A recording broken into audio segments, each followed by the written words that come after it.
Assalamualaikum Bu Dinda. Waalaikumsalam.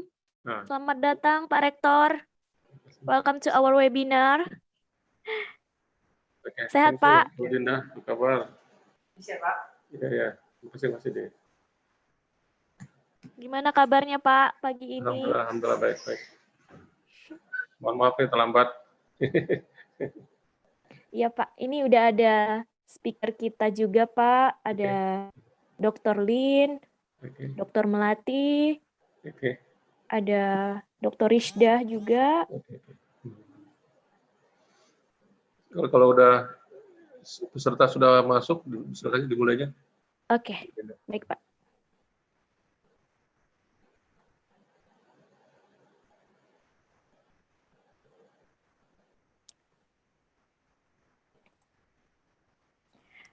Okay, we will start our webinar today. Bismillahirrahmanirrahim. Assalamualaikum warahmatullahi wabarakatuh.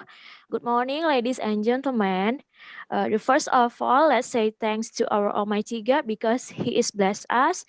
Welcome to the International Webinar, Taking Care of Your Mental Health During COVID-19.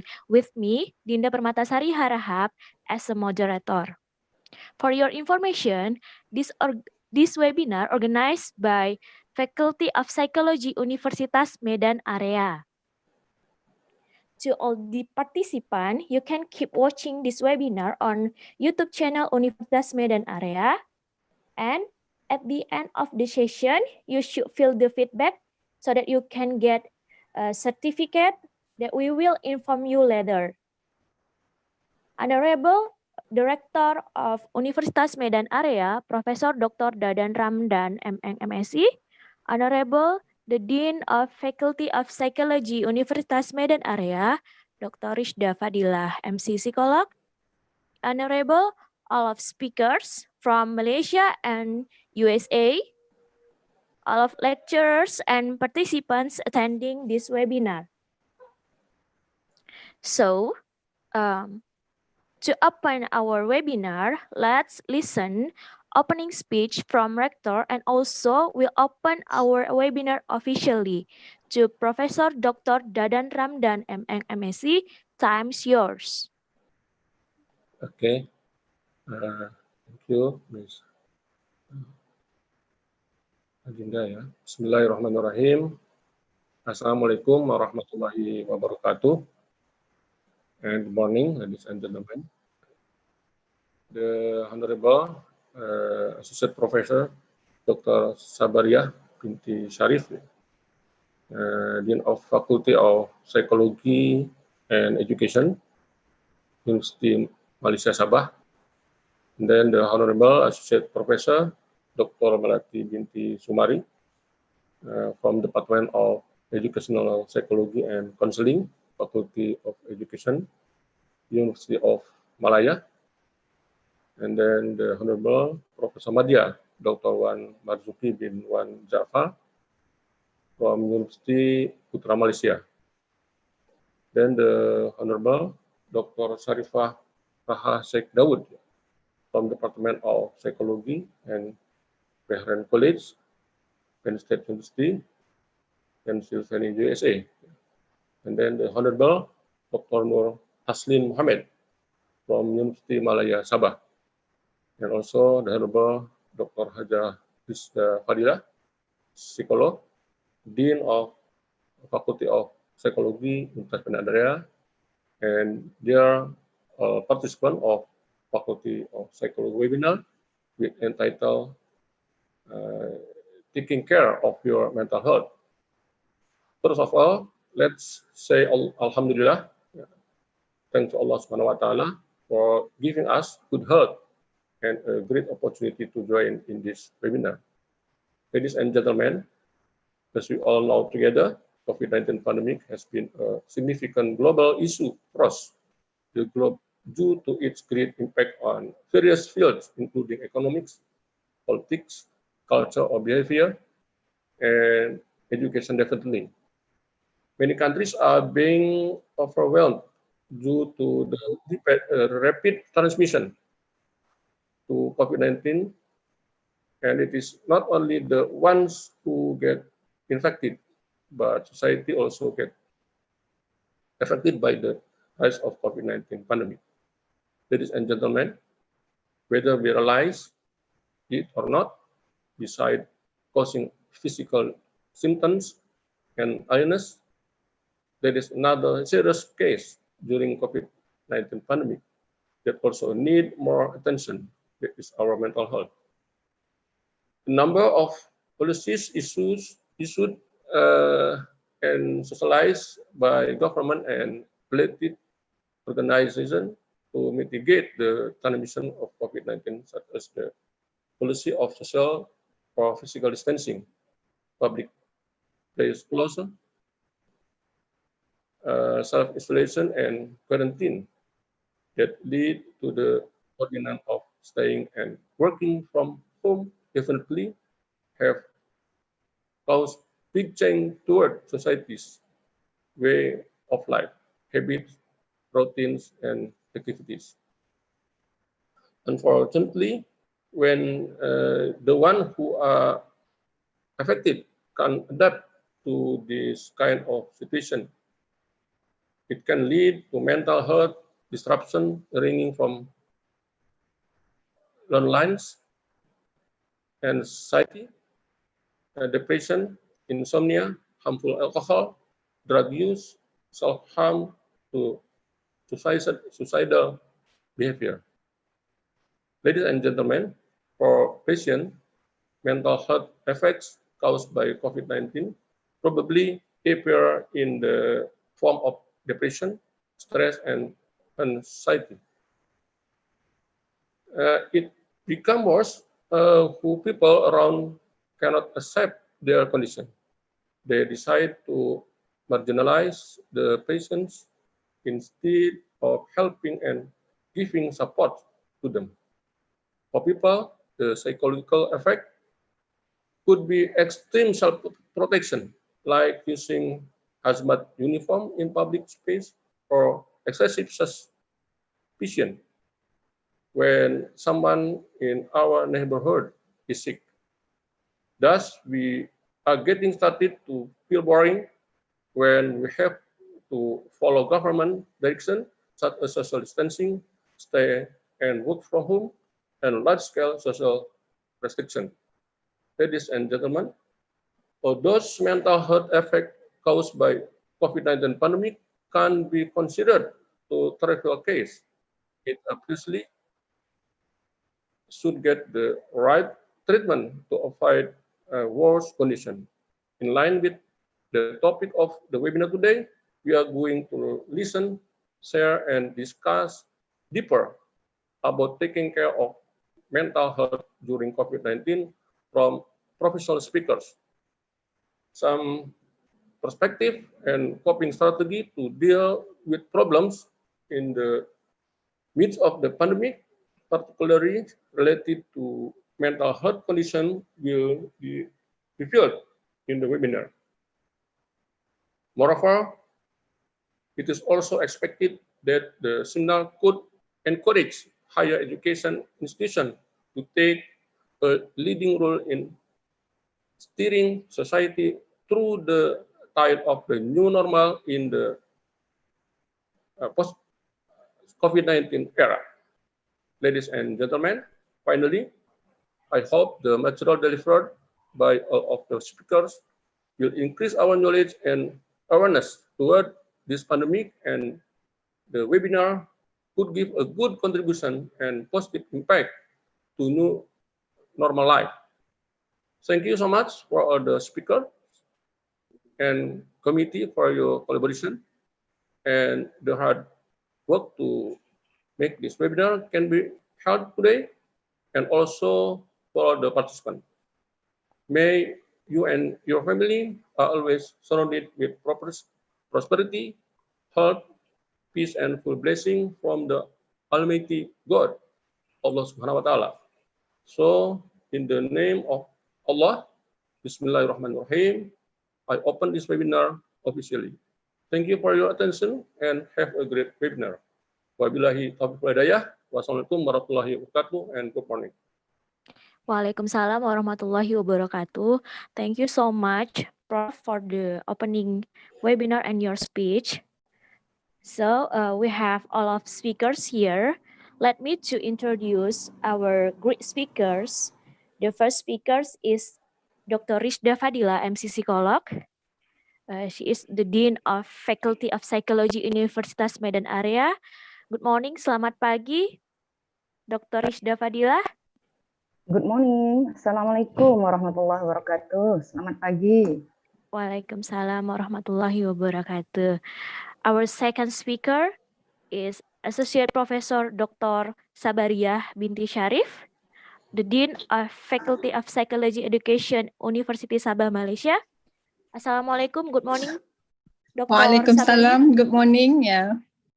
How are you today? I'm fine, thank you. Okay. The third speaker is Dr. Nur Haslin Mohammed from University Malaysia Sabah. Assalamualaikum, good morning. Waalaikumsalam. Okay. Okay. Our next speaker is Dr. Sarifaraha Sheikh Daud from Department of Psychology, the Bahrain College, Penn State University, USA. Good morning. Assalamualaikum, Dr. Sharifah. Good morning, everybody. Okay, our next speaker is Professor Madya Dr. Wan Marzuki from University Putra Malaysia Sabah. Good morning. Assalamualaikum. Waalaikumsalam. Alhamdulillah. Okay, thank you very much. Okay. Last but not least, Associate Professor Dr. Melati binti Sumari from Department of Educational Psychology and Counseling Faculty of Education, University of Malaya. Assalamualaikum. Good morning, Dr. Melati.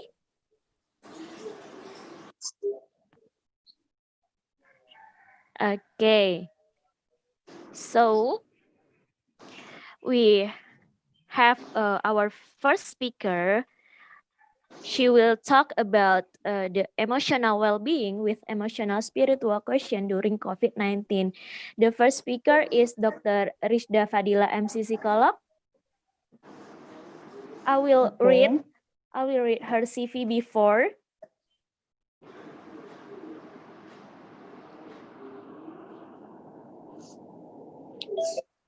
Okay.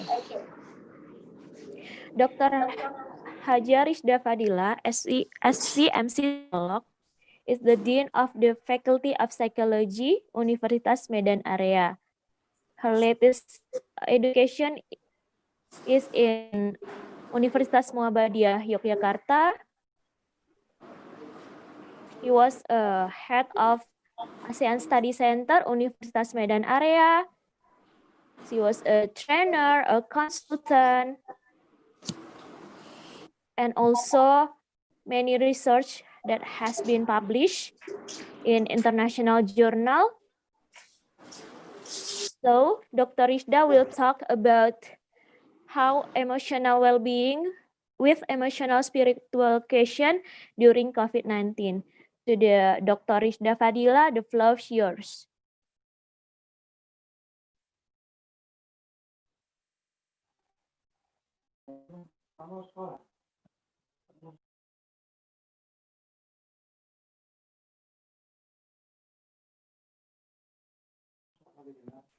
Dr. Rishda Fadila, maybe you can start your presentation.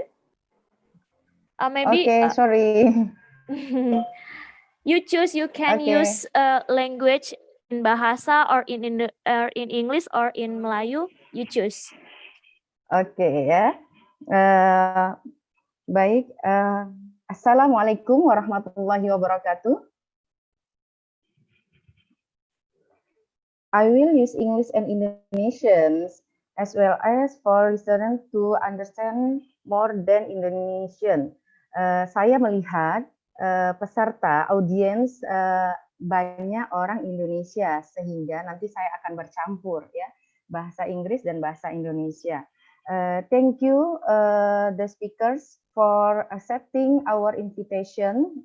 Dr. Sharifah from USA, Dr. Haslin from University Sabah, Malaysia, Dr. Sabaria from University Sabah, Malaysia, Dr. Melati from University Malaya, Dr. Wan Marzuki from University Putra, Malaysia, and then,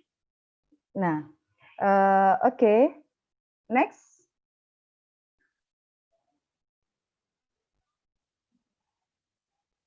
My slide. Okay. Introduction. The first confirmed case of positive for the COVID-19 in Indonesia itu in early March, ya. The case spread was all over the regions of Indonesia, pressing the government to issue politics to limit people's mobility, social distancing.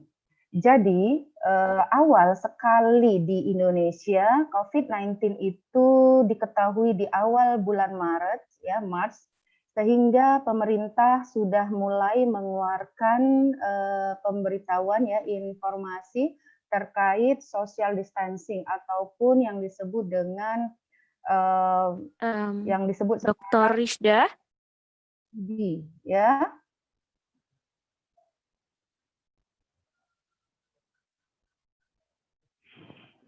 I cannot hear your voice clearly. Oh ya? Halo? Dinda? Halo? Dr. Hello. Dr. Rishda, okay, I think there is something wrong there, but I can hear your voice clearly from Malaysia. It's okay. It's okay. Okay. Oh, it's okay, ya? Yeah. Okay, next. Okay, next.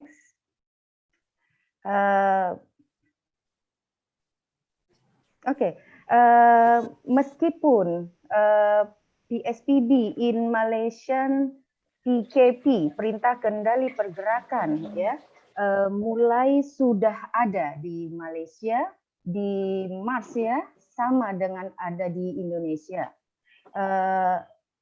Next, with more than population in Indonesia is very much, ya. Indonesian government has been struggling to stop the spread of COVID-19. So dengan jumlah penduduk Indonesia yang sangat banyak, ya, sekitar 260 juta warga, ya, sehingga di Indonesia mulai dari Jakarta virus COVID-19 ini sudah mulai ada, ya, terutama di Pulau Jawa dulu, ya, di Jakarta, lalu sekarang sudah semakin banyak ke pulau-pulau lain yang ada di seluruh Indonesia, Sumatera, Sulawesi, dan Kalimantan.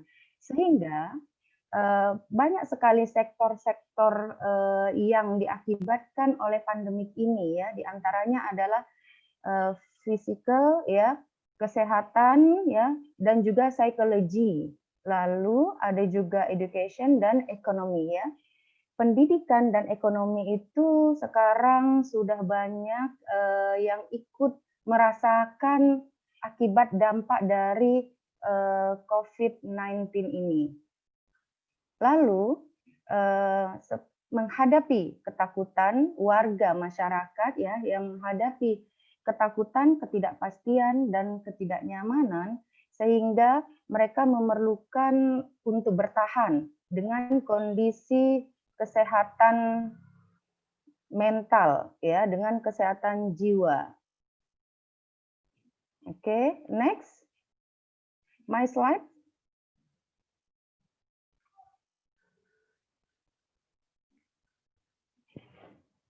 Dinda, bisa ditayangkan slide saya?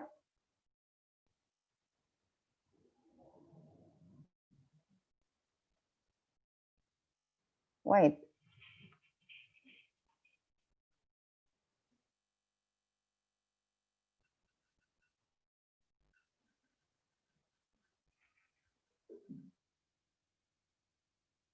Oke, kita menunggu, ya.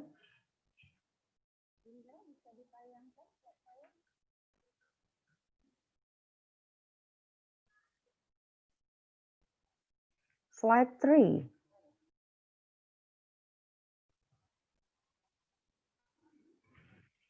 Oke. Khusus in Indonesia ya, pemberlakuan social distancing ini pembatasan sosial berskala banyak PKP in Malaysia, ternyata hal ini membuat dampak yang banyak untuk warga ya, untuk seluruh warga Indonesia.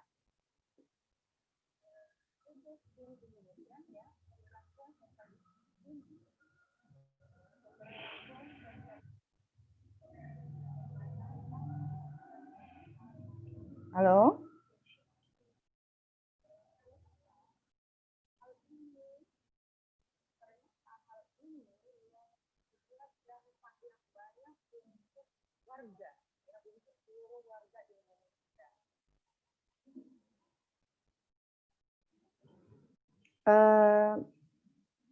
I'm so sorry, tim IT bisa tolong bantukan ini, kenapa suaranya jadi berulang-ulang ya?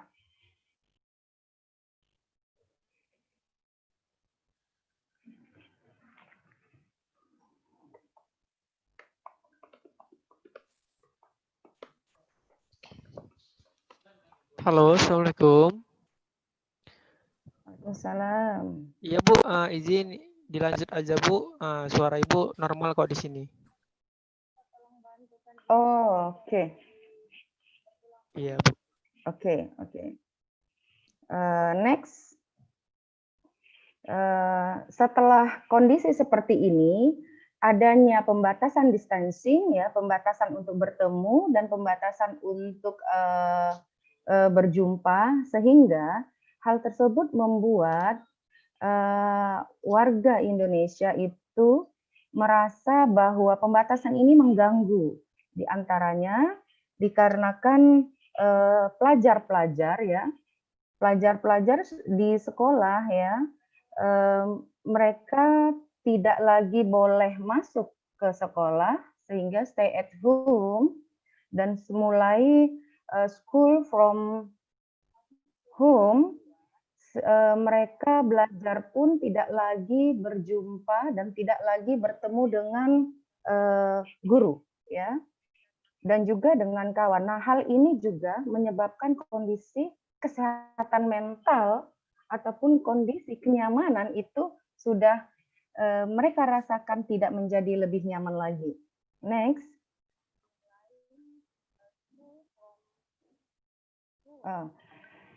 Next, Corona impact. Very big influence on the other life, family and individuals. And then the effect on employment itu sudah pasti berpengaruh pada pekerjaan yang selama ini ada peraturan pemerintah karena tidak lagi boleh bertemu, dan company ataupun perusahaan berusaha untuk membatasi pegawai ataupun karyawan datang ke tempat bekerja, sehingga mereka ada yang dirumahkan, PHK ya, ataupun di resign ya, dikeluarkan dari tempat pekerjaan. Sehingga hal ini faktor psikologis tersendiri yang dialami oleh individu membuat mereka merasa kurang nyaman dan akhirnya menjadi stres. Bahkan ada yang ke arah keinginan untuk membunuh dirinya. For example ya, contoh-contoh lain untuk ibu rumah tangga, ibu-ibu yang di rumah yang tadinya mengurus anak sekarang sudah berubah jadi cikgu, jadi guru ya. So, mereka merasa menambah pekerjaan dan akhirnya menjadi lelah dan juga stres. And then student mahasiswa yang stay at home, school from home, mereka merasa kurang paham atau tidak memahami apa yang materi yang disampaikan oleh guru ya, ataupun tuntutan dari guru itu semakin banyak sehingga menjadi stres. And last, guru lecture yang work from home, pekerjaan mereka menjadi double, ya, menjadi banyak, namun beresiko pekerjaan ataupun salary gaji mereka itu menurun, dan ini menyebabkan stres juga. Next, mental health problem among the general population. Masalah ini dirasai oleh seluruh populasi umum. Sehingga mental health ini yang dirasakan adalah stres, kegelisahan, khawatir, ya, sehingga timbul berbagai penyakit fisik, ya, bahkan sakit psikologi, sakit pikiran ini membuat mereka kondisi fisiknya menjadi menurun. Nah, inilah yang mengkhawatirkan menjadi pandemi, menjadi COVID-19, ya. Bahkan social distancing yang tidak memperbolehkan mereka bertemu dengan yang lain pun itu bisa membuat mereka menjadi sakit dan mental health terjadi. Next.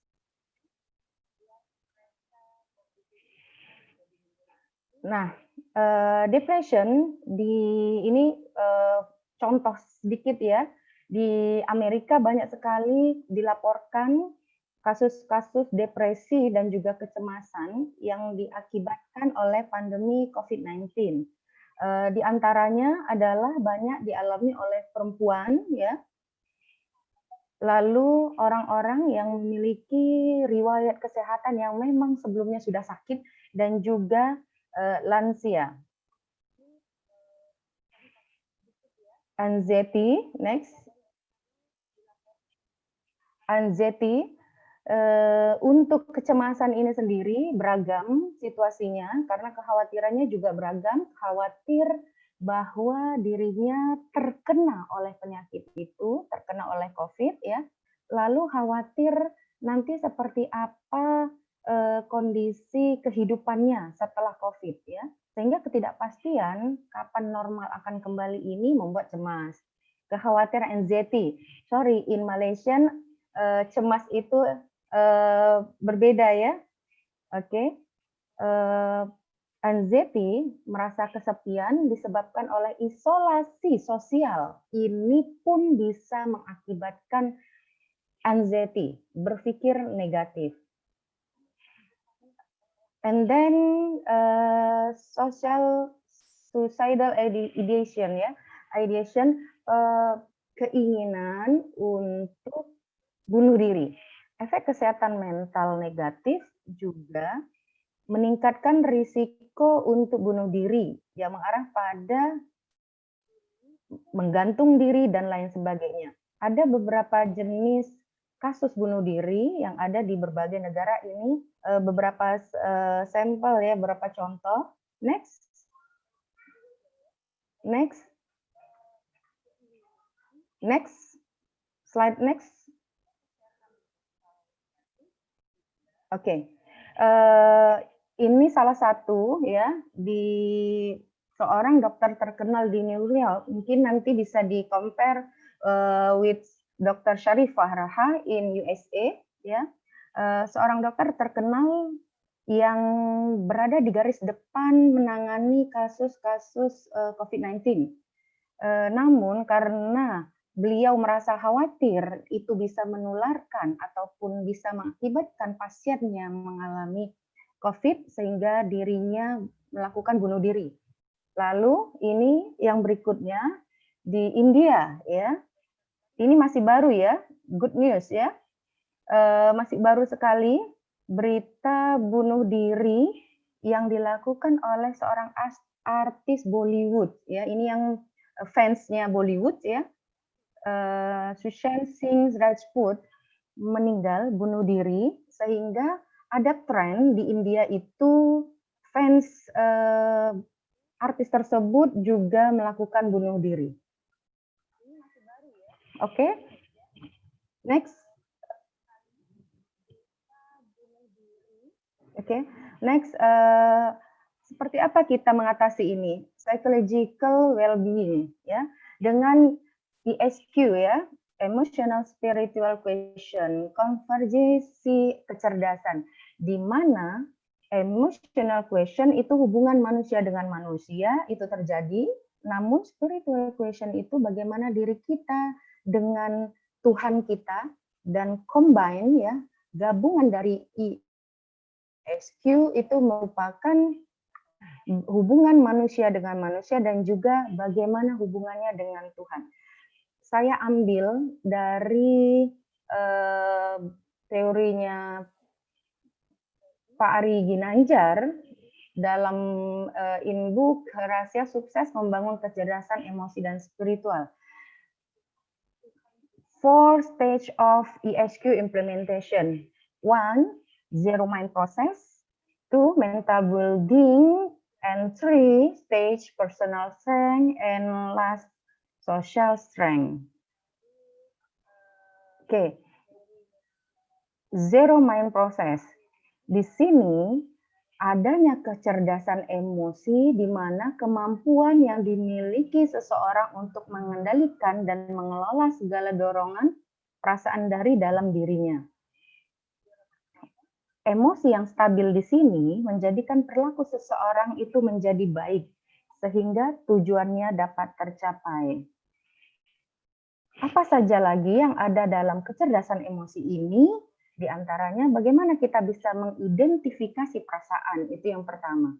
Setelah itu mengungkapkan perasaan, kita bisa tahu bagaimana perasaan itu, lalu menilai intensitas perasaan. Apakah saya sedang marahnya sedang, rendah, atau malah lebih besar. Lalu bagaimana mengontrol perasaan, mengelola perasaan itu, dan berikutnya bagaimana kita bisa menunda pemuasan untuk marah dalam kondisi COVID seperti ini?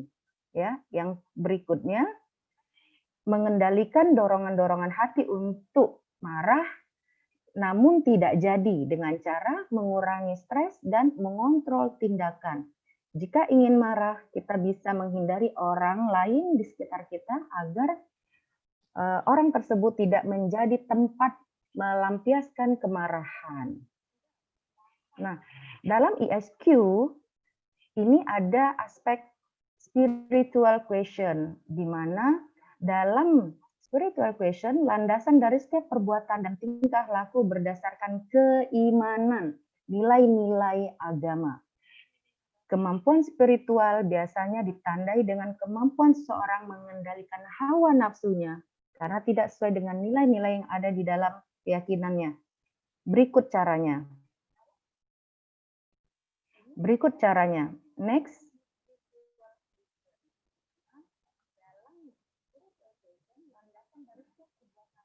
Oke. In emotional spirit question, zero mind process, di mana ada 7 titik hitam di dalam diri kita itu. Yang pertama adalah prasangka negatif, prinsip-prinsip hidup yang salah, pengalaman masa lalu yang kurang menyenangkan, lalu pengaruh kepentingan dan prioritas kita, pengaruh sudut pandang kita, lalu pembanding dan literatur. Semuanya ini bisa kita ubah, kita bisa ganti melalui emotional spiral question dengan cara menghilangkan 7 titik hitam tadi, di mana God spot itu melakukan belenggu hitam pada diri dan emosi dengan cara 7 langkah yang saya kutip dalam buku Pak Ari Ginanjar. Yang pertama adalah itu, hilangkan prasangka buruk, ya. Break prejudice itu kita hilangkan. Prasangka buruk ini dapatnya dari pengalaman-pengalaman masa lalu. Lalu yang berikutnya, berprinsip dan berpegang teguh pada Allah. Lalu yang ketiga, bebaskan diri dari pengalaman yang membelenggu pikiran dan berpikirlah merdeka. Yang keempat, dengarkan suara hati. Lihatlah semua sudut pandang secara bijaksana berdasarkan suara hati nurani. Lalu yang keenam, periksa pikiran Anda sebelum menilai sesuatu, berpositif thinking, ya. Lalu yang terakhir, ingatlah bahwa sumber pengetahuan itu datangnya dari Tuhan. Bahwa semua yang terjadi ini, COVID-19 ini sumbernya dari Allah, dari Tuhan, sehingga nanti Allah lah yang akan menghilangkan virus ini. Sehingga dengan pikiran emotional question yang bisa kita atasi dan terintegrasi dengan spiritual question, insya Allah kita yang sedang mengalami COVID-19, pandemi COVID-19, insya Allah bisa keluar dari situasi ini dan insya Allah Indonesia, negara-negara lain, seluruh dunia akan kembali normal. Oke, thank you. Sudah cukup panjang untuk dari saya ya. Oke. Silakan. Okay, thank you so much to Dr. From Rishda moderator. Fadila. I'm really sorry because I have some troubles on my connection. I'm really sorry for the mistake. And thank you for the presentation, Dr. Rishda Fadila. I can summarize that COVID-19 influenced many our mental health, especially in depression and anxiety. I'm really sorry because I have some troubles on my connection.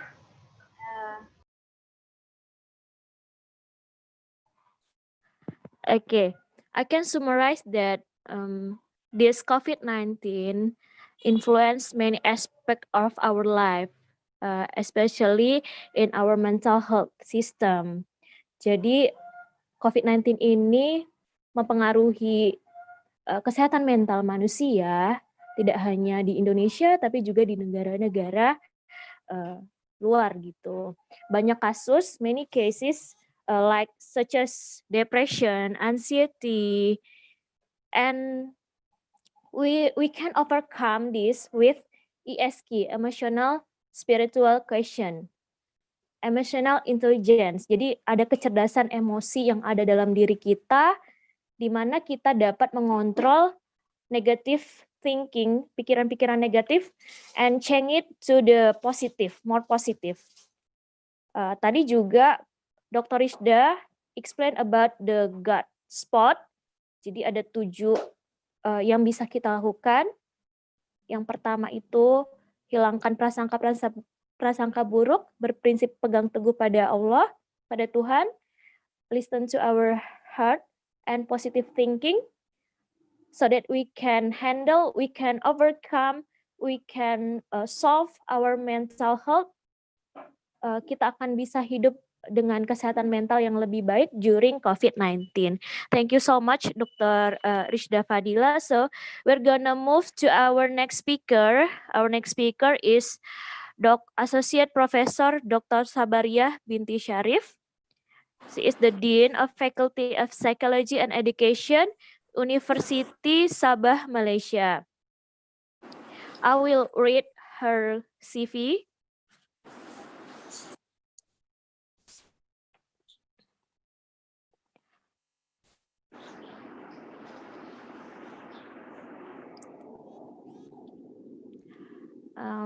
Sorry.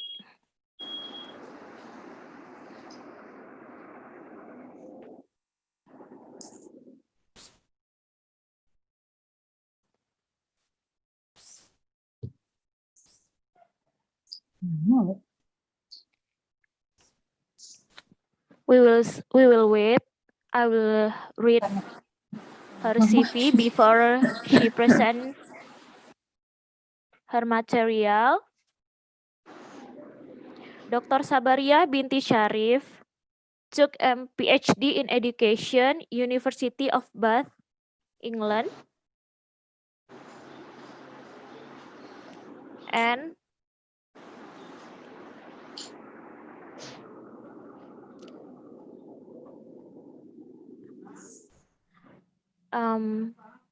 she also was a teacher in 1992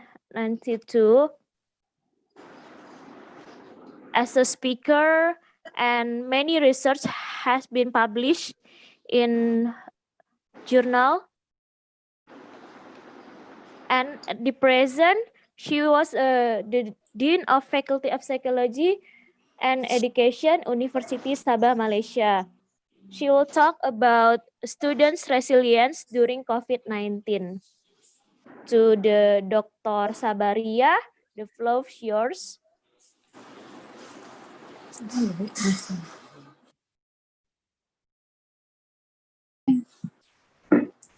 Thank you, pengerusi majlis.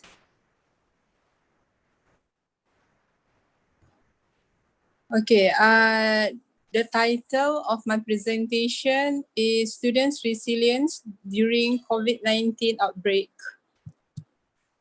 Can I present now? Yes. May Okay. I help you to share screen, or you can Yeah, do it by yourself? Please, yeah. Okay. Can you share it for me? Okay, I will.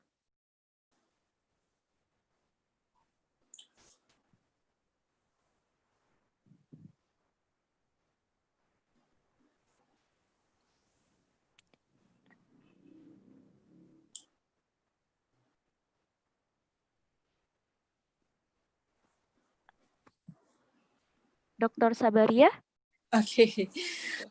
Okay, the next slide, please. Okay, COVID-19, as we know, is a contagious disease caused by severe respiratory syndrome, also known as SARS-CoV-2. The disease was first identified in late 2019 in Wuhan, the capital of Hubei province, China, when some of the communities suddenly collapsed on the road and inspections were carried out. This virus can spread through small drops that occur when patients with the virus are coughing, sneezing, or talking to people who do not have the virus. In fact, it can also spread through the air, which is respiratory, but the chances are slim. Okay, COVID-19 was declared as pandemic when the World Health Organization, WHO, found that in just 2 weeks, the number of COVID-19 cases outside China has increased to 13 times, and the number of affected countries have increased to 3 times. Next slide, please. Okay, the next slide again. Okay, so how COVID-19 affect our life? Next slide, please.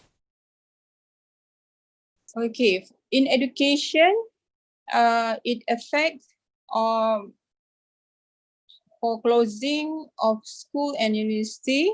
So all schools and university need to use online classes.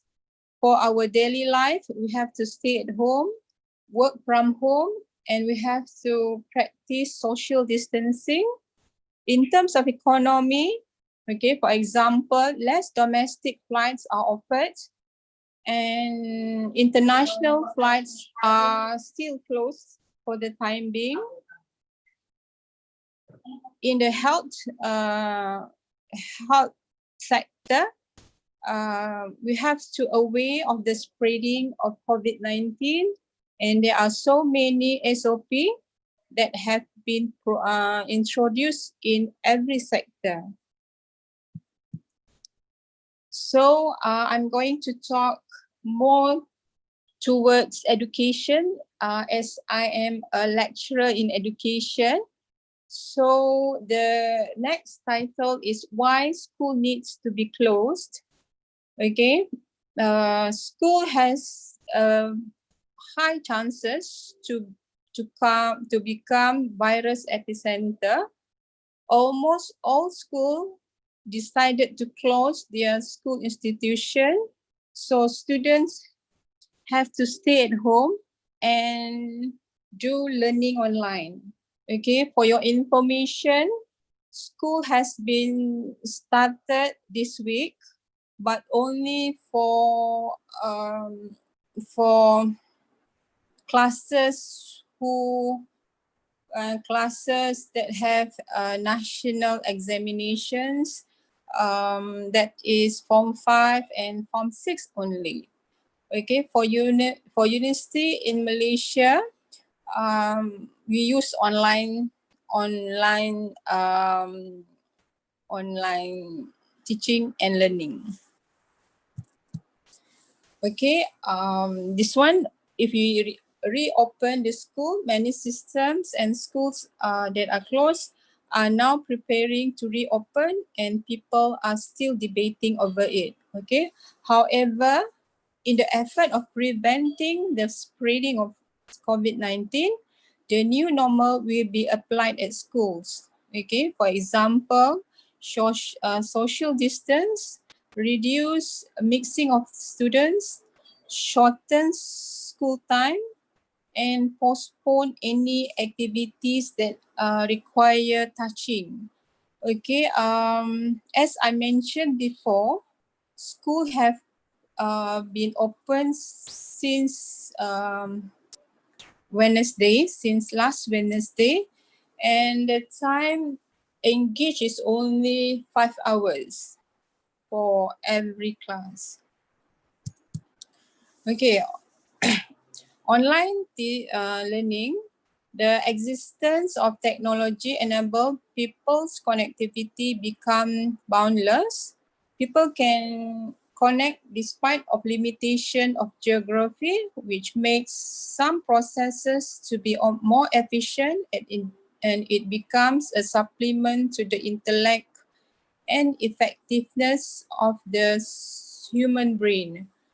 Teens are the major users of internet, especially social media such as Facebook, Instagram, Snapchat, Twitter, Google+, TikTok, and etc.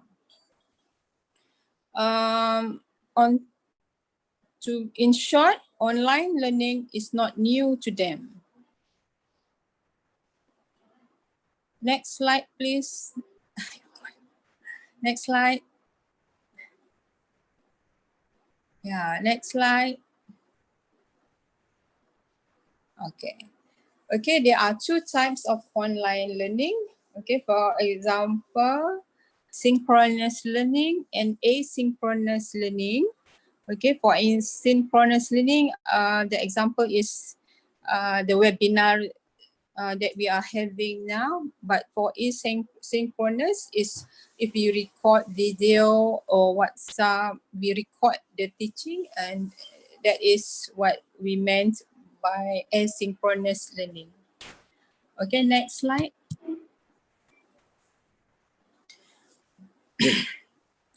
Okay, there are many challenges for synchronous and asynchronous learning. In terms of cognitive participation, okay, students able to do reflection and more time to complete tasks for asynchronous. For synchronous, personal participation, lectures and students interact at the same time. For synchronous learning, it will increase motivation and trigger students to complete tasks. Okay, next.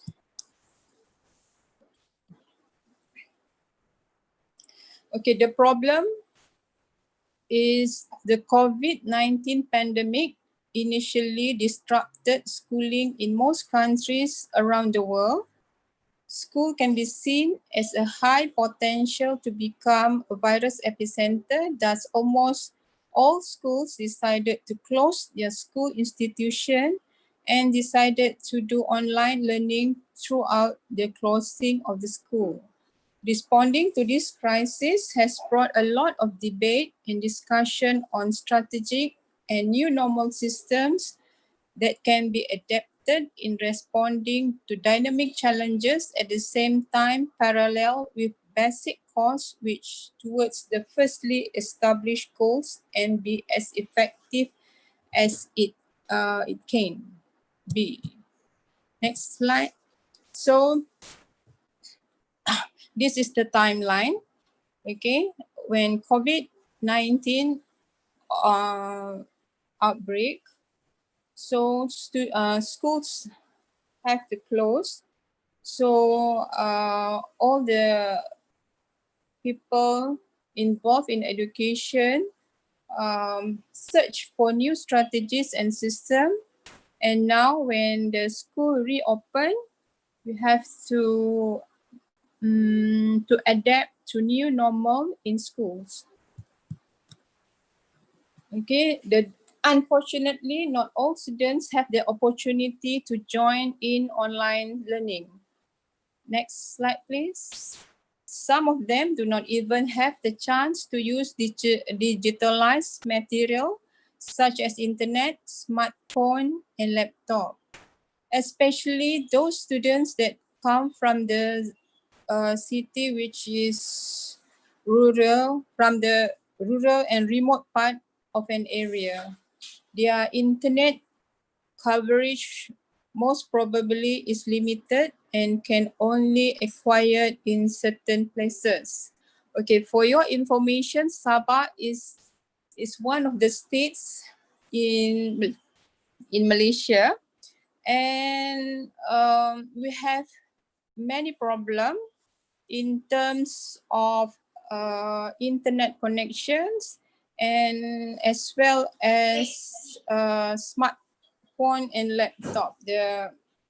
The students, many of the students we call B40. That is they come from poor families. Okay, how to increase students' accessibility to online learning? So we have to ensure students have the access to digitalized learning devices.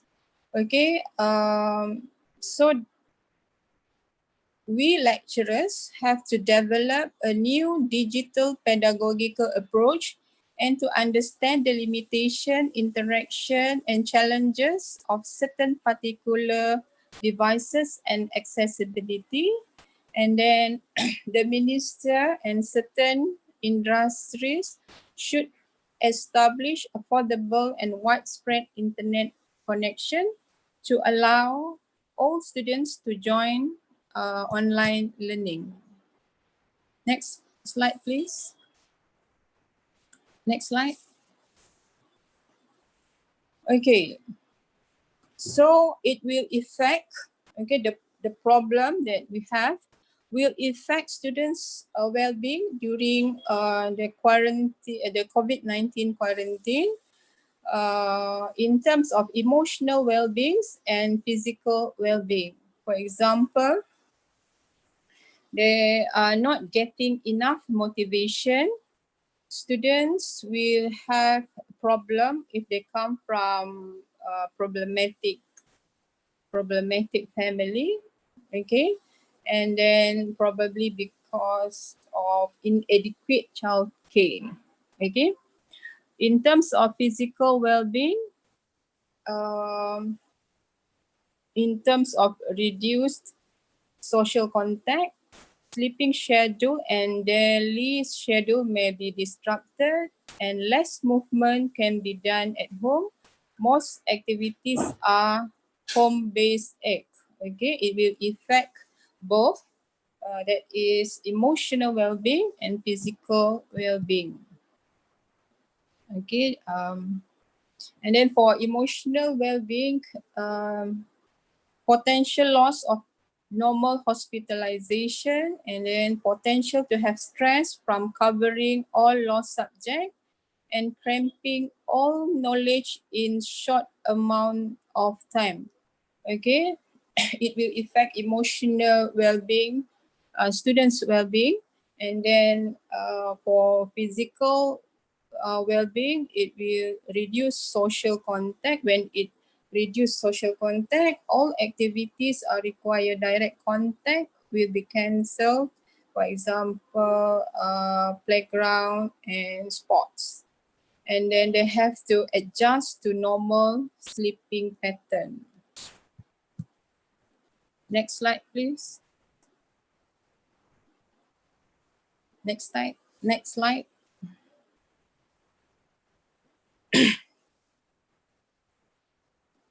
So when we use online learning, the advantages are more time to complete tasks. They can have parental guidance and observation. Students are, at home will complete their tasks. Students take control of their learning pace, and information accessibility is boundless. But the disadvantages of online learning, students limited accessibility for digital material. Okay, without parental guidance may lead the internet bullying, exposure to pornography, and inappropriate content on internet. Okay, tendency for cheating during quizzes, examination, as well as procrastination is high. And then the last disadvantage is less physical interaction. Okay, next slide. Okay, effect on well-being to students' resilience. Okay, so the students need more support from the surrounding. Okay, so schools have to play an important role in ensuring students' belonging. Okay, students have to adapt to new normal, and then they have to adapt to effective well-being, and then prepare for their cognitive well-being. Next slide.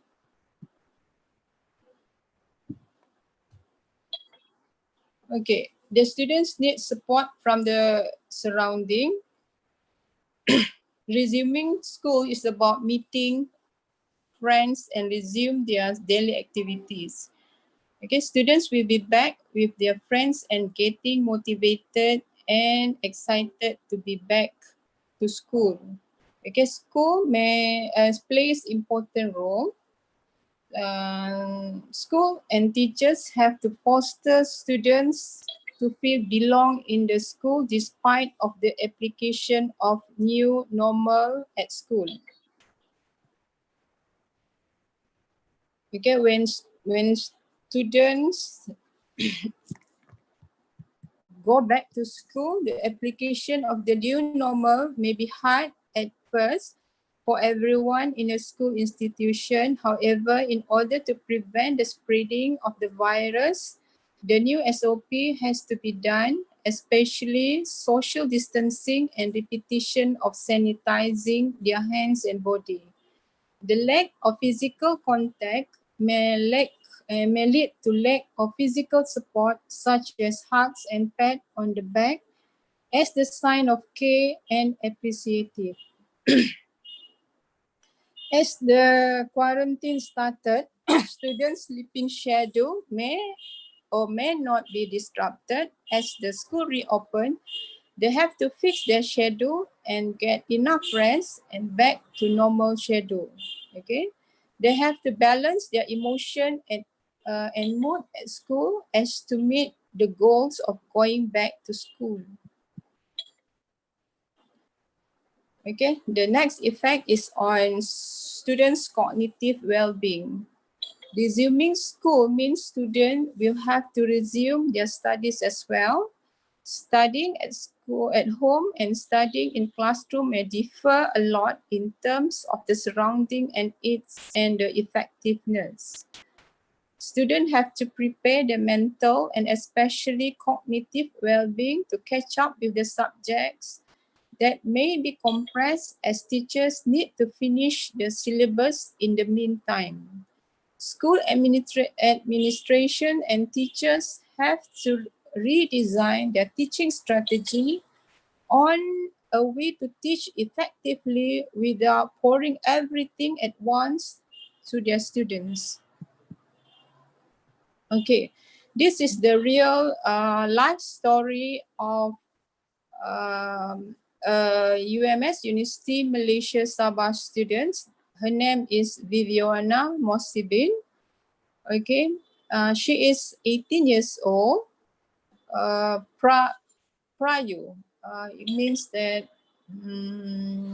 Prayu is apa English ya?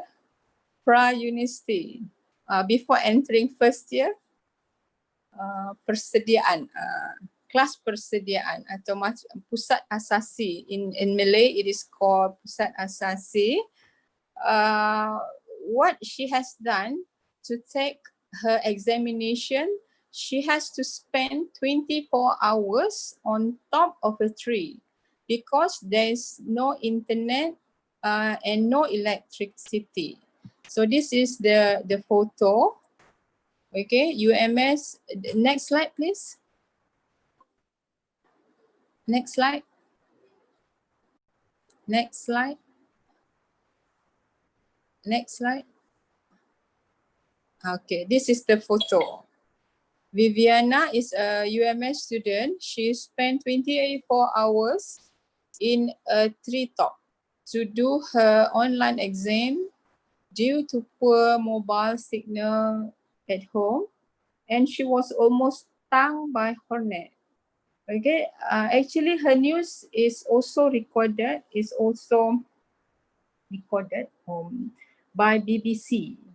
Okay, she's a quite famous student nowadays because last week and this week I think she got not a scholarship, a financial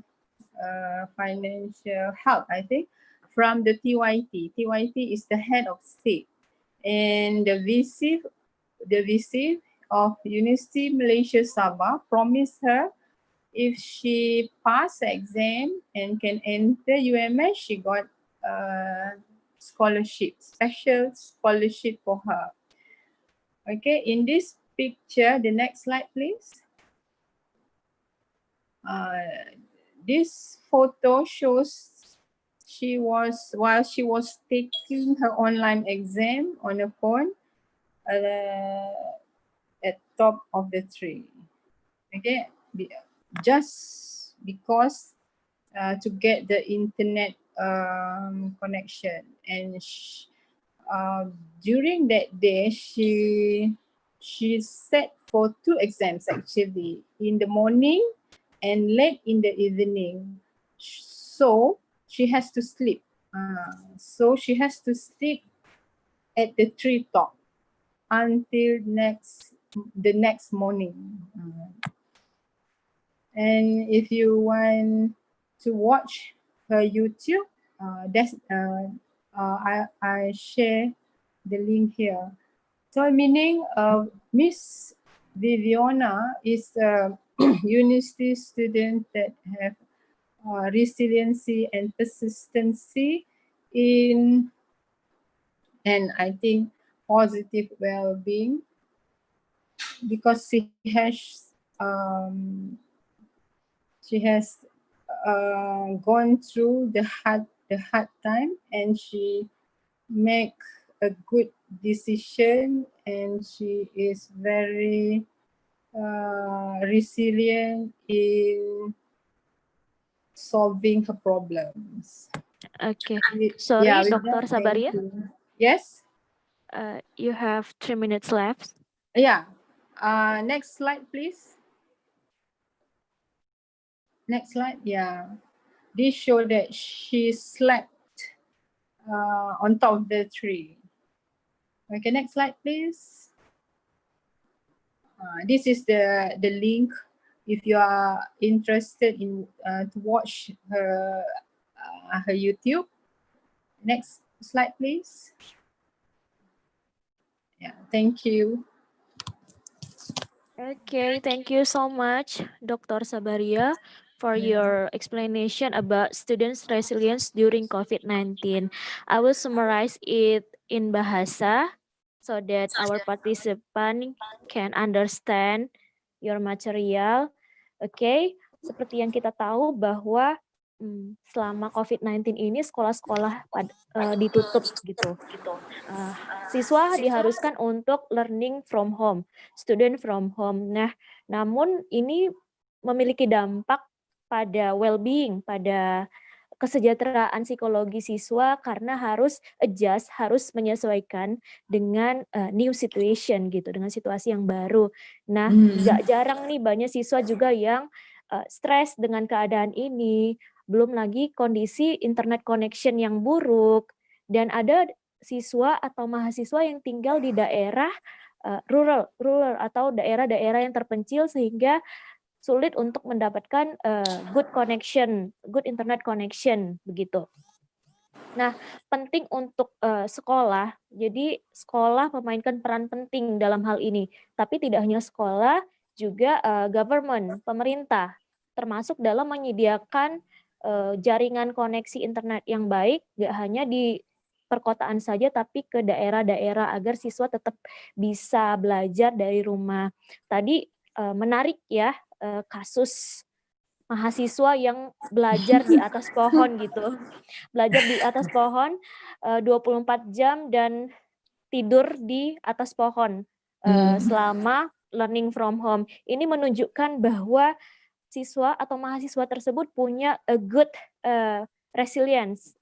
Jadi gimana mengatasi kesulitan, dia mencoba berbagai cara untuk tetap belajar meskipun dalam kondisi seperti itu. Okay, thank you so much, Dr. Sabaria. We are gonna move to the next speaker, Dr. Nur Haslin Muhammad. Yes. From University Malaysia Sabah.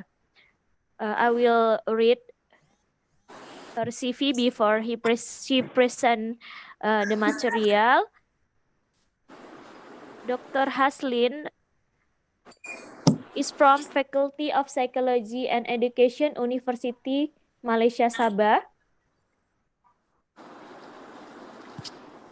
And she was complete in Islamic Science University Malaysia Sabah, Doctor of Philosophy, majoring counseling, professional affiliation in American Psychological Association, Malaysia Psychological Association, Malaysia Counselor Association, and Malaysia Society of Clinical Psychology. She was a senior lecturer in SPADA Program Coordinator. She was the Dean of Faculty of Health and Social Science. And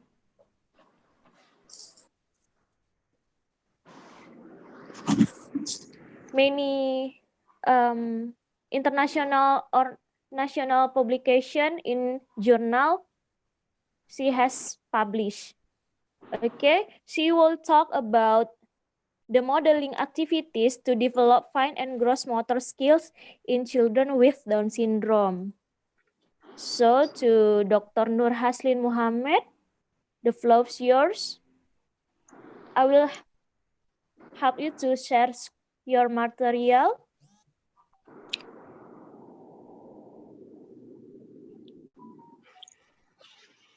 Dr. Lin? Okay. Are you there?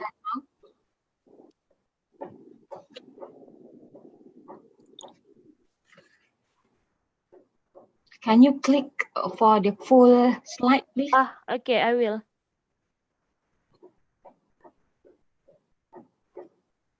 Okay.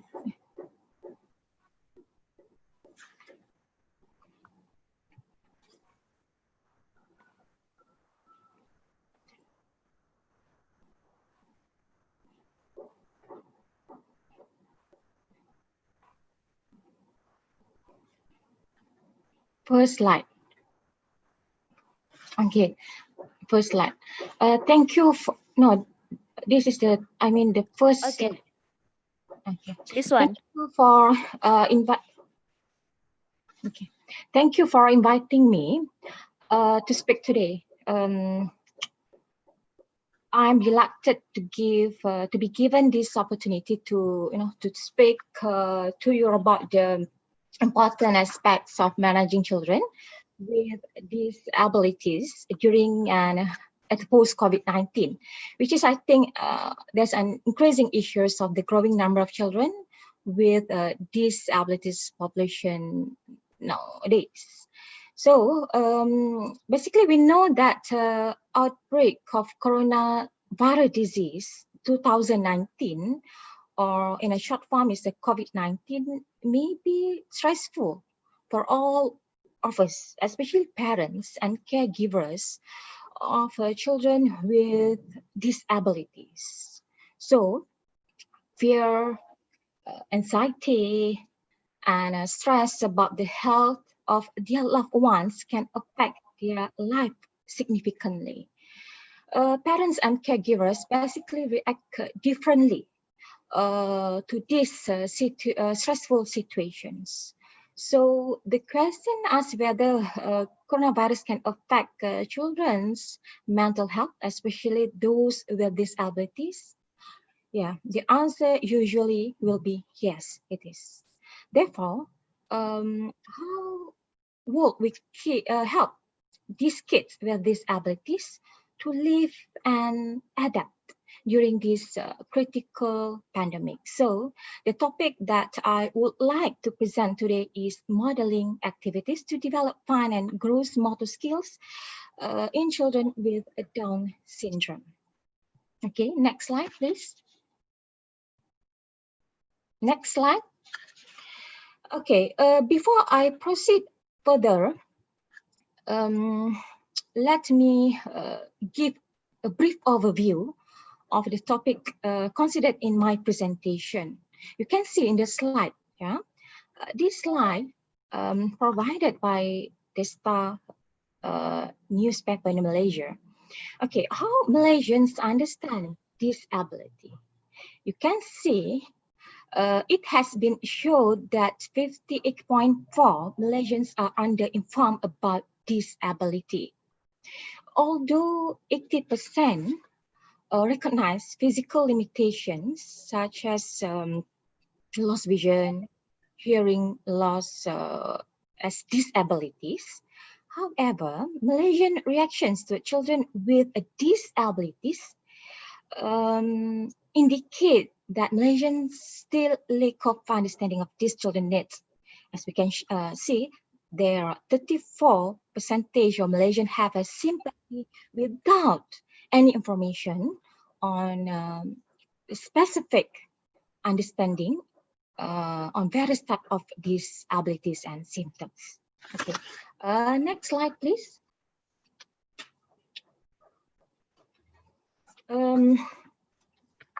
What does it mean by children with disability? Okay, basically, a child with disability is unable to perform certain functions as well as most other normal children can do. The disability or this impairment may be involved physical, sensory, intellectual, and mental. It is about 1 in 50 children has a disability. Okay, next slide. Okay, in relation to this topic, I would like to define what does it mean by modeling activities. We know that parents plays an important role in modeling healthy behaviors to their children. However, from a child's psychology perspective, parents are not only to model the healthy behaviors to their children, but also to model any positive activities that can enhance and can promote the development of their children. There's, according to Stephanie and all, in 2016, there is a greater influence of parental modeling on children's physical activities. Since the Down syndrome and motor skills is my main topic of the presentation today, so I will share what are the modeling activities which can be applied by parents, caregivers, and also special need education teachers to help these children to enhance their motor skills development. Next slide. Okay, maybe you wonder why I'm talking about the Down syndrome. Actually, I would like to relate to COVID-19 and Down syndrome. Okay, you can see in the slide, the current advice for children with Down syndrome is the same as for everyone else, meaning that is to follow local guidance in terms of precautions dependent on an individual's personal risk category. Okay, according to Down syndrome medical interest group, UK and Ireland 2020 this year, in this regard, there's no evidence now of people who have a Down syndrome being at particular risk of this coronavirus. Though, of course, people who have a Down syndrome may be more at risk from infections, generally, and respiratory infections. However, there is evidence to suggest it may pose a greater risk to those with other chronic health conditions, including pre-existing respiratory conditions, heart disease, diabetes, and immune deficiency. So usually children and also adults who have a Down syndrome will fall within these higher risk groups. Okay, next slide. Next. Okay, before we go further, what is a Down syndrome? Down syndrome is a condition in which a child is born with an extra copy of their 21st chromosome, which is also known as trisomy 21. The most obvious physical characteristic associated with this kind of disorder is a distinctive appearance that includes a thick tongue, lidah tebal, round face, muka bulat, and a fold of a skin in the upper eyelid, a short neck, flat facial features, muka dia flat sahaja.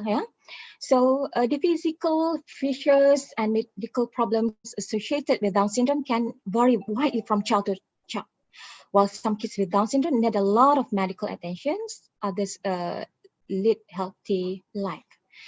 Basically, in humans, each cell normally contains 23 pairs of chromosomes for a total of 46.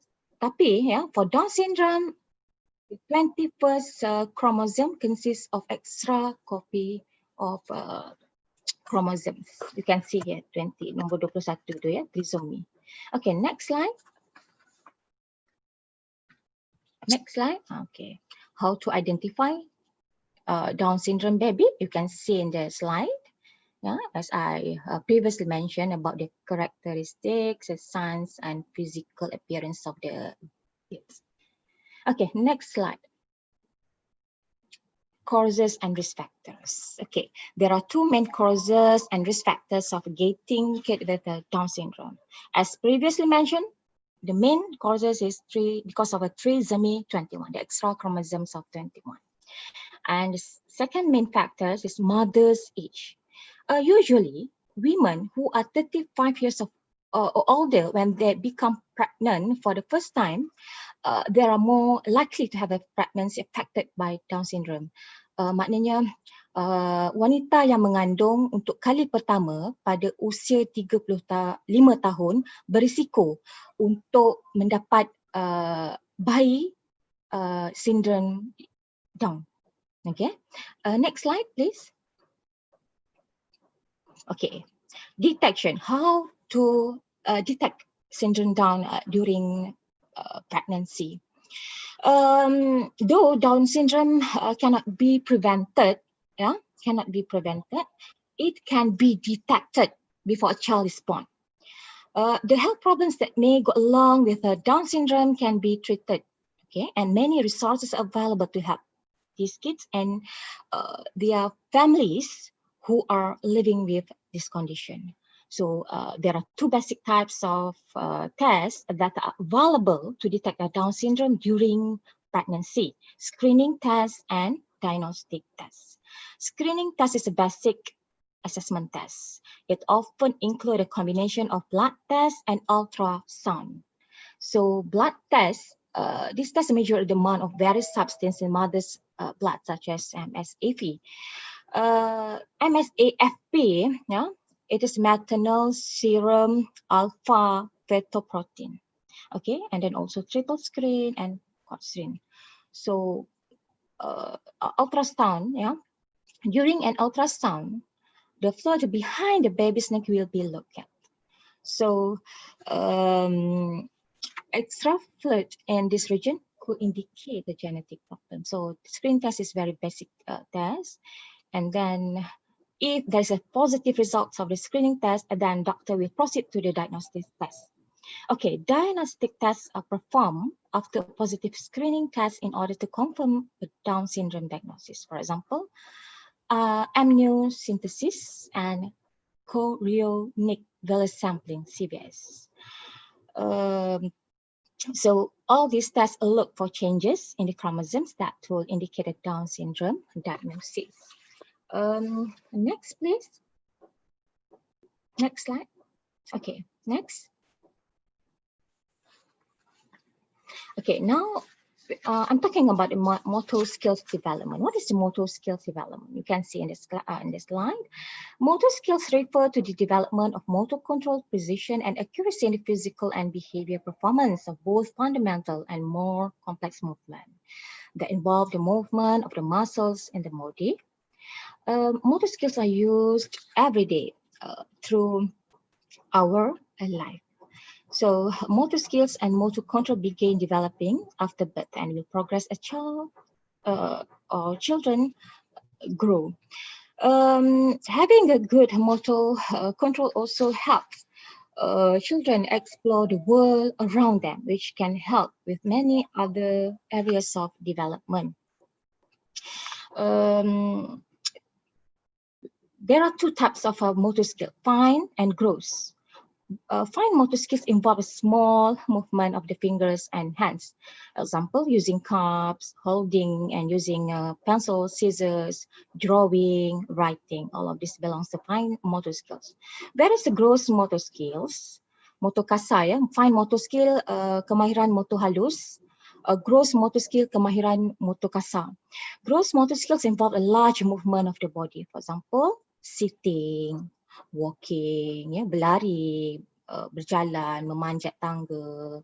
Dia memerlukan need large muscles to move. Okay. Next.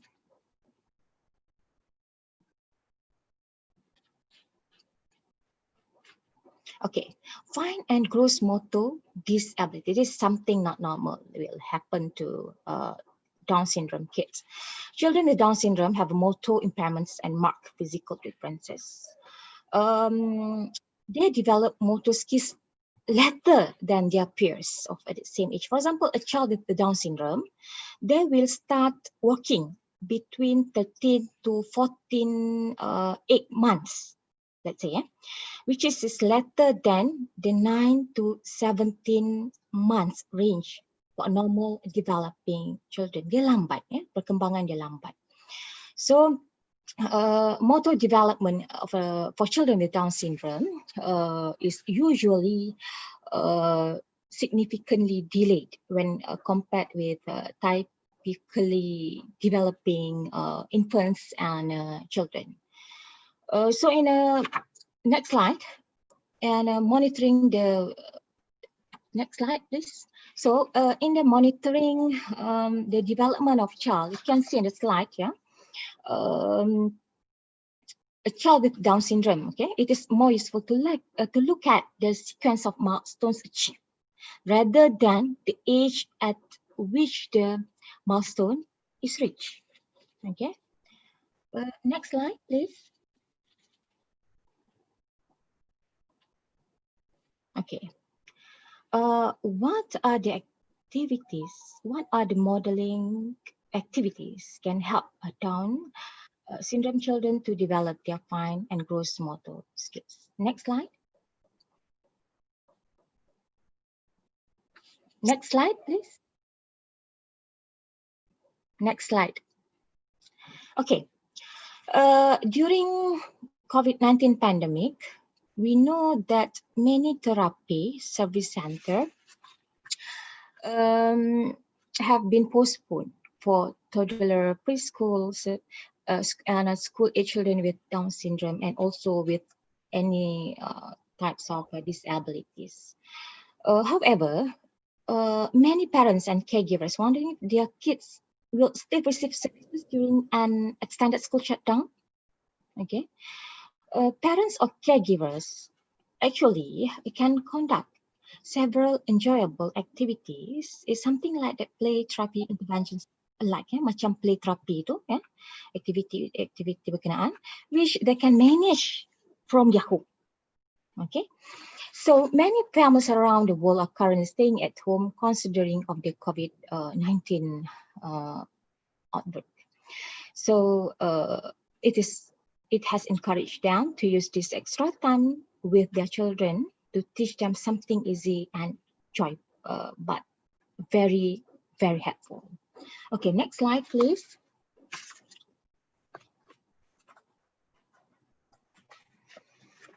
Okay, first we start with fine motor skills, and then later on we'll discuss gross motor skills activities. Okay, fine motor skills involve the small muscles of the body, that enable such functions, which involve the fingers and hands and also eyes. Okay, for example, writing, drawing, coloring, gluing, cutting, raising small objects, and fastening clothing. Among the fine motor skills that usually teach or applied by special need education teachers at the preschool years, for example, pasting onto paper, claps hand, touch fingers, button and unbutton, work a zipper, build a tower of 10 blocks, and also complete puzzle with 5 or more pieces. Okay, next slide, please. Next slide. Okay, for example here, build a tower of 6 to 10 blocks. Okay, these blocks or any toy that can be stick, okay, disusun, are great developmental tools actually for toddler, especially small kids. Physically sticking blocks actually helps to develop hand-eye coordination and fine motor skill, which involve fingers and hands. Then second example, pasting onto paper, gluing, for example. Actually, it is among great skills to practice during art and craft times to work on those fine motor skills. So one way to allow the kids fine motor skills to develop is to use a glue stick from the bottle. Direct, guna gum direct daripada botol. So strengthening of crucial fine motor skill actually that are imperative for hand muscle development. Okay, next slide.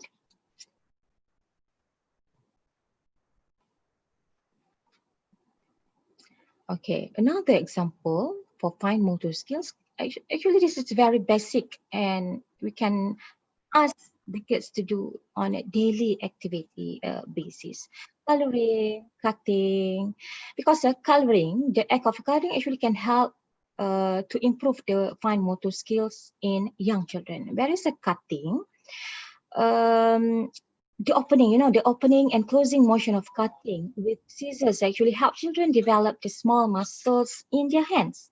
So these muscles are crucial for holding a pencil or crayons and gripping and manipulating objects.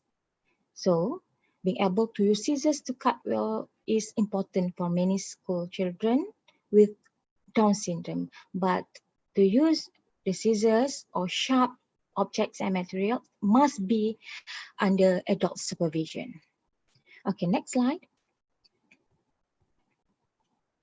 Next slide.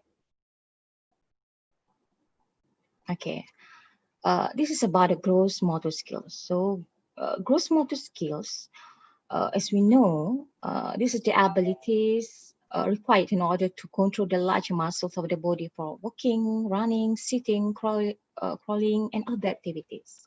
So there are a range of diseases and disorders that affect gross motor skill development and skills. Children with Down syndrome sometimes have, have a hard time with these gross motor skills because it involves the large muscles. So it's not easy for them to, to perform this. Okay. So actually, there are many learning activities, okay, available to help engage your children with syndrome in terms of gross motor skills. Next slide.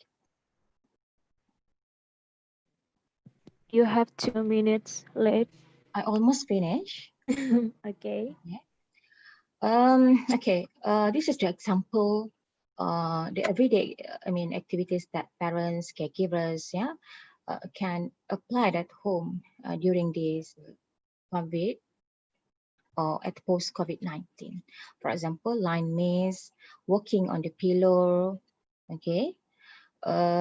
Next slide.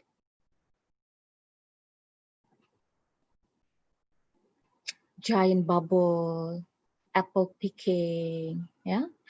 If you can, you see in the slide there is a giant bubble recipe. Ya. Ada recipe untuk buat cara untuk buat apa?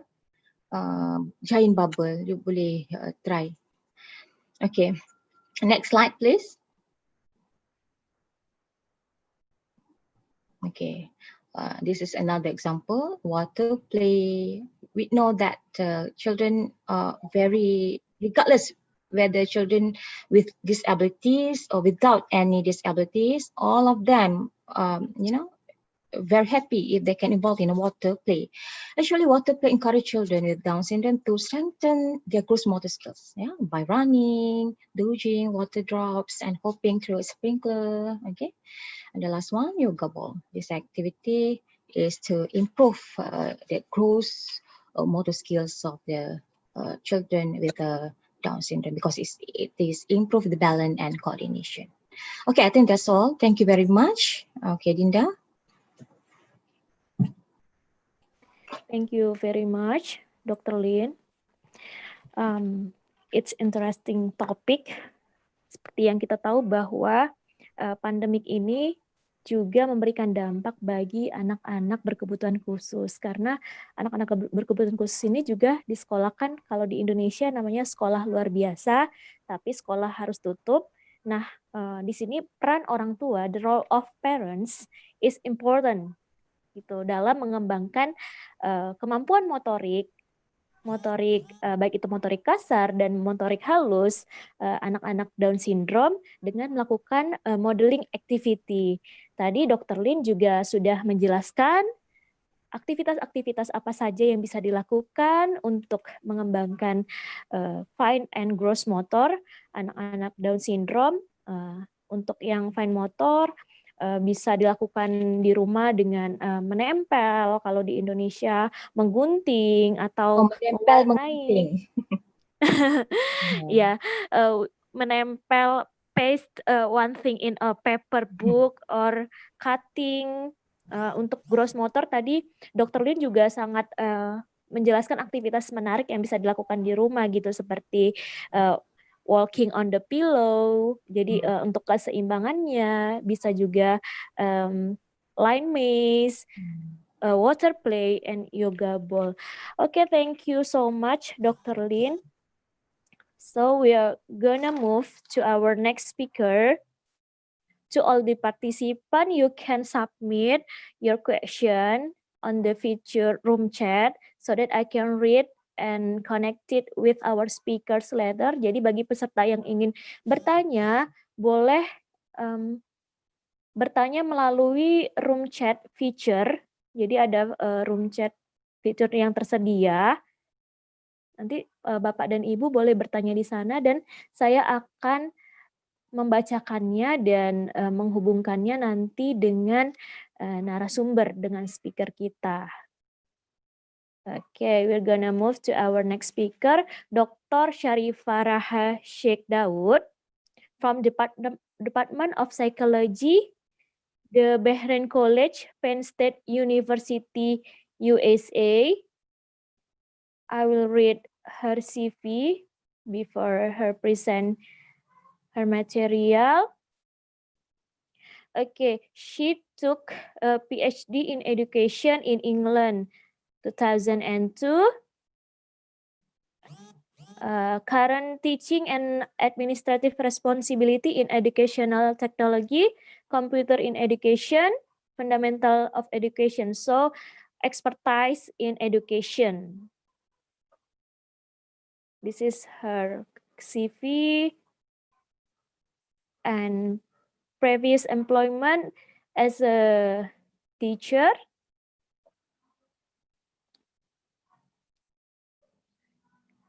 Okay, she will talk about cross-cultural difference in psychological health, perceived stress and coping strategies among university students during COVID-19 pandemic.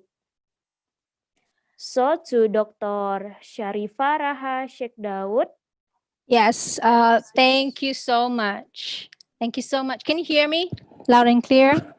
Of course, I can hear you. Can I share screen with you? Yes, I will. I will share your screen. Maybe you can. Okay, yeah. Are you going to allow me to share my screen? Oh, okay. Thank you. Please. Appreciate it. Okay. Okay. Let me see if this works. It's not allowing me to. Oh, okay. Let's do this. Share.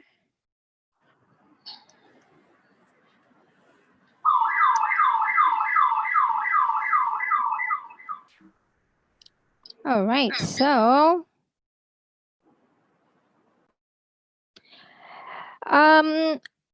thank you so much, Ms. Dinda, for the kind introduction. I'm actually extremely excited to finally meet the speakers and everybody. Dr. Rishda, Universitas Medan Area, Dr. Sabaria, UMS, Dr. Haslin, UMS, Dr. Melati, University Malaya, Dr. Wan Marzuki, University Putra, Malaysia. It's a pleasure, and I'm really looking forward to exchanging as much as possible interesting perspectives from everybody. Now, can I also mention something? I'm afraid that the CV, but the biodata introduced was not actually mine. I think there I'm was. really sorry. I'm really sorry. No worries, no worries. There was a little mistake there. It's not mine, because I I read just Dr. wanted to. Sabari. Yeah. No problem, no problem. Let me just tell you a little bit about myself. Okay, please. No worries. Dr. Sharifah Sheikh Daud, actually Dr. Sharifah Raha Sheikh Daud, Pennsylvania State University. Been there for about 10 years.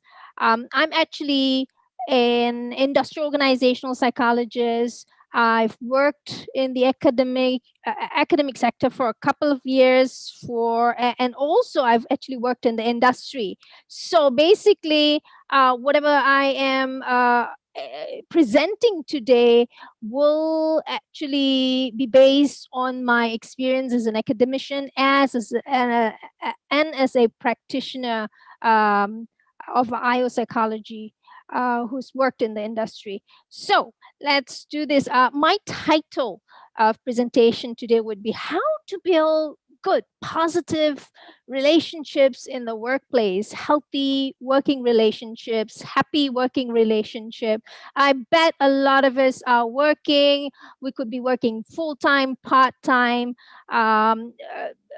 Students work too, yeah? Or if you haven't started working, whatever I'm going to explain to you is basically happening nowadays during the coronavirus pandemic. Let me get to the next. Okay, so before going further, let me explain some stats on COVID-19. This is something you probably are familiar with. So it is estimated that close to 4 billion people are living in social isolation during this pandemic. By Sanford 2020. Next, mental illness crisis is looming actually as millions of people worldwide are surrounded by death and disease and forced into isolation, poverty, and anxiety by the pandemic of COVID-19. This is by a report by the United Nations. And absolutely, I remember Dr. Rishda talking about anxiety affecting women, minorities, people with pre-existing and health conditions, and seniors. Yes, it's very rampant, anxiety and depression. And then the isolation, the fear, the uncertainty, the economic turmoil can all cause psychological distress. There's a lot of research coming up now, since many researchers have been doing studies during COVID-19, and a lot of research coming up right now that people are going through a lot of psychological distress, anxiety, burnout, and so on. And a little bit of a stats in the US: between 22 and 35% of the US employees experience symptoms of depression due to COVID-19. This is from the Society of Human Resource Management. And work-related concerns actually left more than 40% of employees feeling really hopeless, burnt out, exhausted, as they actually grapple with lives altered by COVID-19. So basically, how do we maintain or even improve good relationship, healthy relationship in the workplace amid COVID-19? People are being isolated. Some people are, most of us have not been to work. Going back to work is going to be really difficult now. Getting used to the new environment is going to be difficult. So talking about improving healthy relationship in the workplace, or maintaining healthy relationship in the workplace, to answer this question, we actually also need to realize that healthy relationship in the workplace is actually all tied up and interrelated to several other concepts. It's all tied up to employee well-being, yeah. Again, related to healthy relationships in the workplace. Your motivation, if you're healthy, you have good well-being. If you're healthy, you have a good relationship in the workplace, you're motivated, you're satisfied in the workplace, you're a happy worker, and that will increase your productivity. So all these are actually tied up, your motivation, satisfaction level, and things like that. So how do you increase all this? How do you get yourself motivated to be in the workplace, or have good experience in the workplace, or increase your satisfaction? Now, what I'm going to do today is I'm going to actually just immediately focus, zoom into a very interesting theory in psychology. Basically, if you're a psychology student, or if you've taken any psychology 101 or Psych 100 classes, basic level psychology class, a lot of us will know this theory. It is actually called the Maslow's hierarchy of need theory. This is a very specific theory, but a very famous theory in psychology, the psychology field, introduced by Abraham Maslow, based on the humanistic perspective. So Abraham Maslow talked about the need. Human beings basically have 5 different needs that we always try to achieve. So all of us have 5 different needs we try to achieve, whether we are a student, whether we are at home, a homemaker, or working, a worker, an employee. 5 different needs that we're trying to always achieve. And if you are able to achieve these needs, basically you'll have, again, you'll be motivated, you'll be satisfied in the workplace, your well-being increases, so the relationships in the workplace, employee relationships in the workplace also increase, and all these will lead to productivity. So I am going to talk a little bit about basically this. I'm going to base this on the Maslow's hierarchy of need. I know it's a very basic theory, but in this COVID-19, this theory is very interesting, and it applies to what we're going through nowadays. And also at the same time, you got to know that it does not only apply to every one of us. This theory actually applies to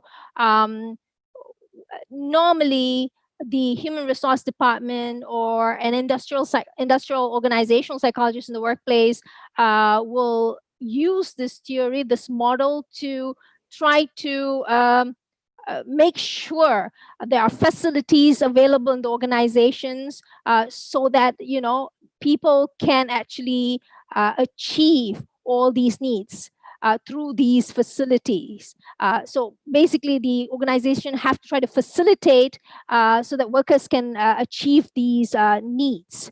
So once you achieve these needs, you'll be more satisfied and happy worker. So Maslow's hierarchy of need, I'm going to explain it very roughly.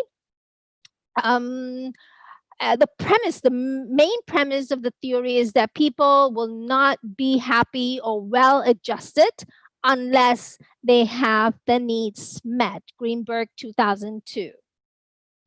So this is how the model looks like, so the theory looks like. I'm going to go through all these 5 different needs.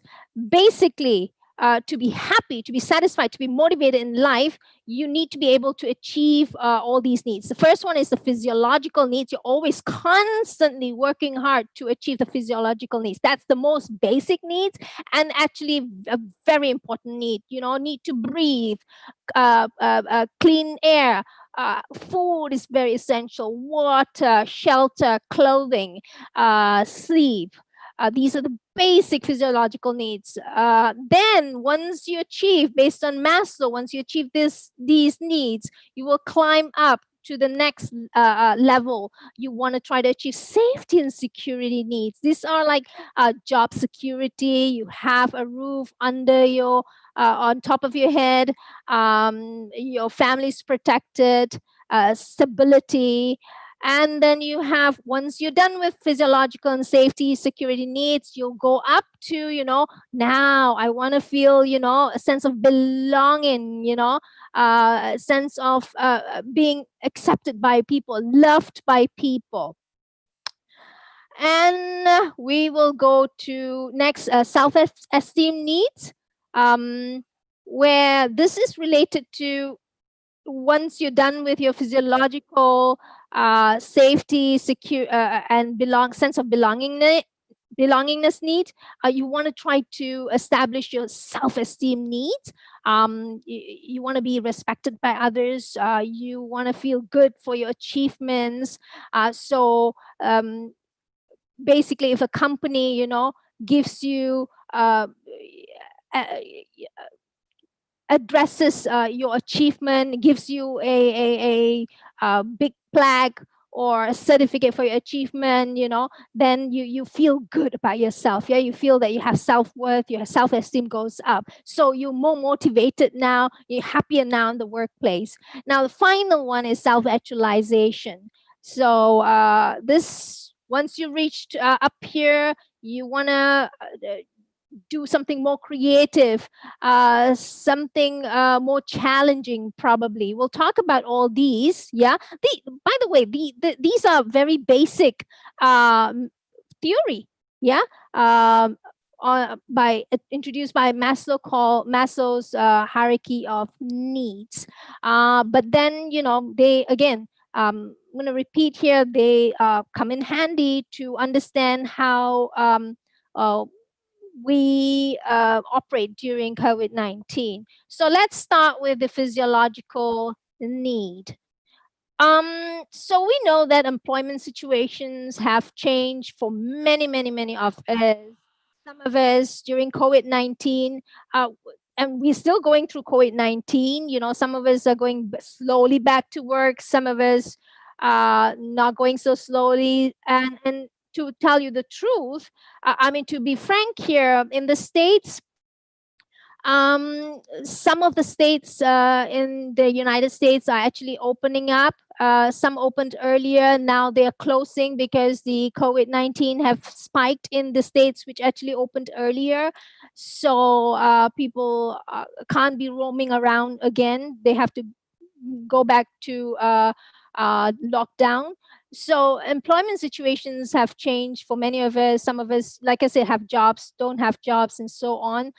So what happens here, it is understandable that food, yeah, for survival is the most important part, one of the most important parts. So during lockdown or stay-at-home order, many governments throughout the world, provided the people with some stimulus package, so that those who don't have jobs being laid off, those who've been laid off, now they have a little money to actually buy food, pay for their home, buy basic sanitary products, to clean yourself, of all the germs. And this also has happened in many countries, including the United States, in the early phase where we had COVID-19. Of COVID-19, we had people hoarding food stuff, hoarding food stuff in grocery stores, food, chicken, canned goods, a lot of tinned canned goods, so that they can stack up, store up as much as they can, hand sanitary equipment and so on, stock up as much as they can, because those are the most basic needs that people got really panicky about, and they panicked and started buying and hoarding stuff. So yeah, these are needs, and it has to be people won't be really satisfied until they actually make sure they have enough food at home during COVID-19. So finding creative ways to exercise, maintaining your health is the base. Now during COVID-19 or post or pre, post COVID-19, the gyms might not be open. We can't play footballs or any other contact games. So we have to be a little bit more creative and come up with some sort of different exercise to keep us going. Physical health and mental health is extremely important. Those are actually also basic physiological needs. So the government does during COVID-19, a lot of the governments did screening and rapid access to COVID-19. They try to do effective contact tracing in many countries. Now, when we are going to open up workplaces, workers will be curious, how is this company going to do screening and rapid access to COVID-19 tests now? How effective is the COVID contact tracing? Because I want to feel, I want to be healthy. So the company, the organizations that you're working in must be, thinking about this. Based on Maslow's model, must be thinking about how to make sure physiologically everybody is healthy. Mental health, yes. During COVID-19, a lot of the organizations have offered on-call tele mental health services. So this is extremely important, and it should be, a lot of the companies are probably going to will continue with this, or some version of this post COVID-19. Let's go to the next level. Once you're done with the basic, let me go back, basic physiological level, you are going to look at next I need to actually make sure I get the safety, needs satisfied. That needs to be done. So safety needs includes things like physical security, employment security, confidence that the resources needed to meet the body's physiological needs will be achieved. You need to be confident that the resources needed to meet your body's physiological needs will be achieved. So now, yeah, when you be slowly getting into the workplace, a lot of the workplace, based on my experience, a lot of the workplaces are thinking about how to make sure we have enough PPE, personal protective equipment, and how to train our employees on how to use it if they are more complicated type of PPEs. Um, uh, and then mental and physical health in your benefit plans. That's extremely important. The companies must, organizations must ensure there is mental and physical health in your insurance plan, that you need to be assured. Yeah, a lot of people are really, really worried about what's going to happen to their future, what's going to happen to their job. You know, no job, no, no job. Yeah, no job security, meaning that you won't be able to even achieve the first physiological need. So job security, a lot of us right now, since currently I'm working in the academic sector, a lot of the workers are curious, you know, do we have job security? What's going to happen to our salary? Is the money going to be freezed? What's going to happen? And it's happening, the same thing is happening in other industries as well.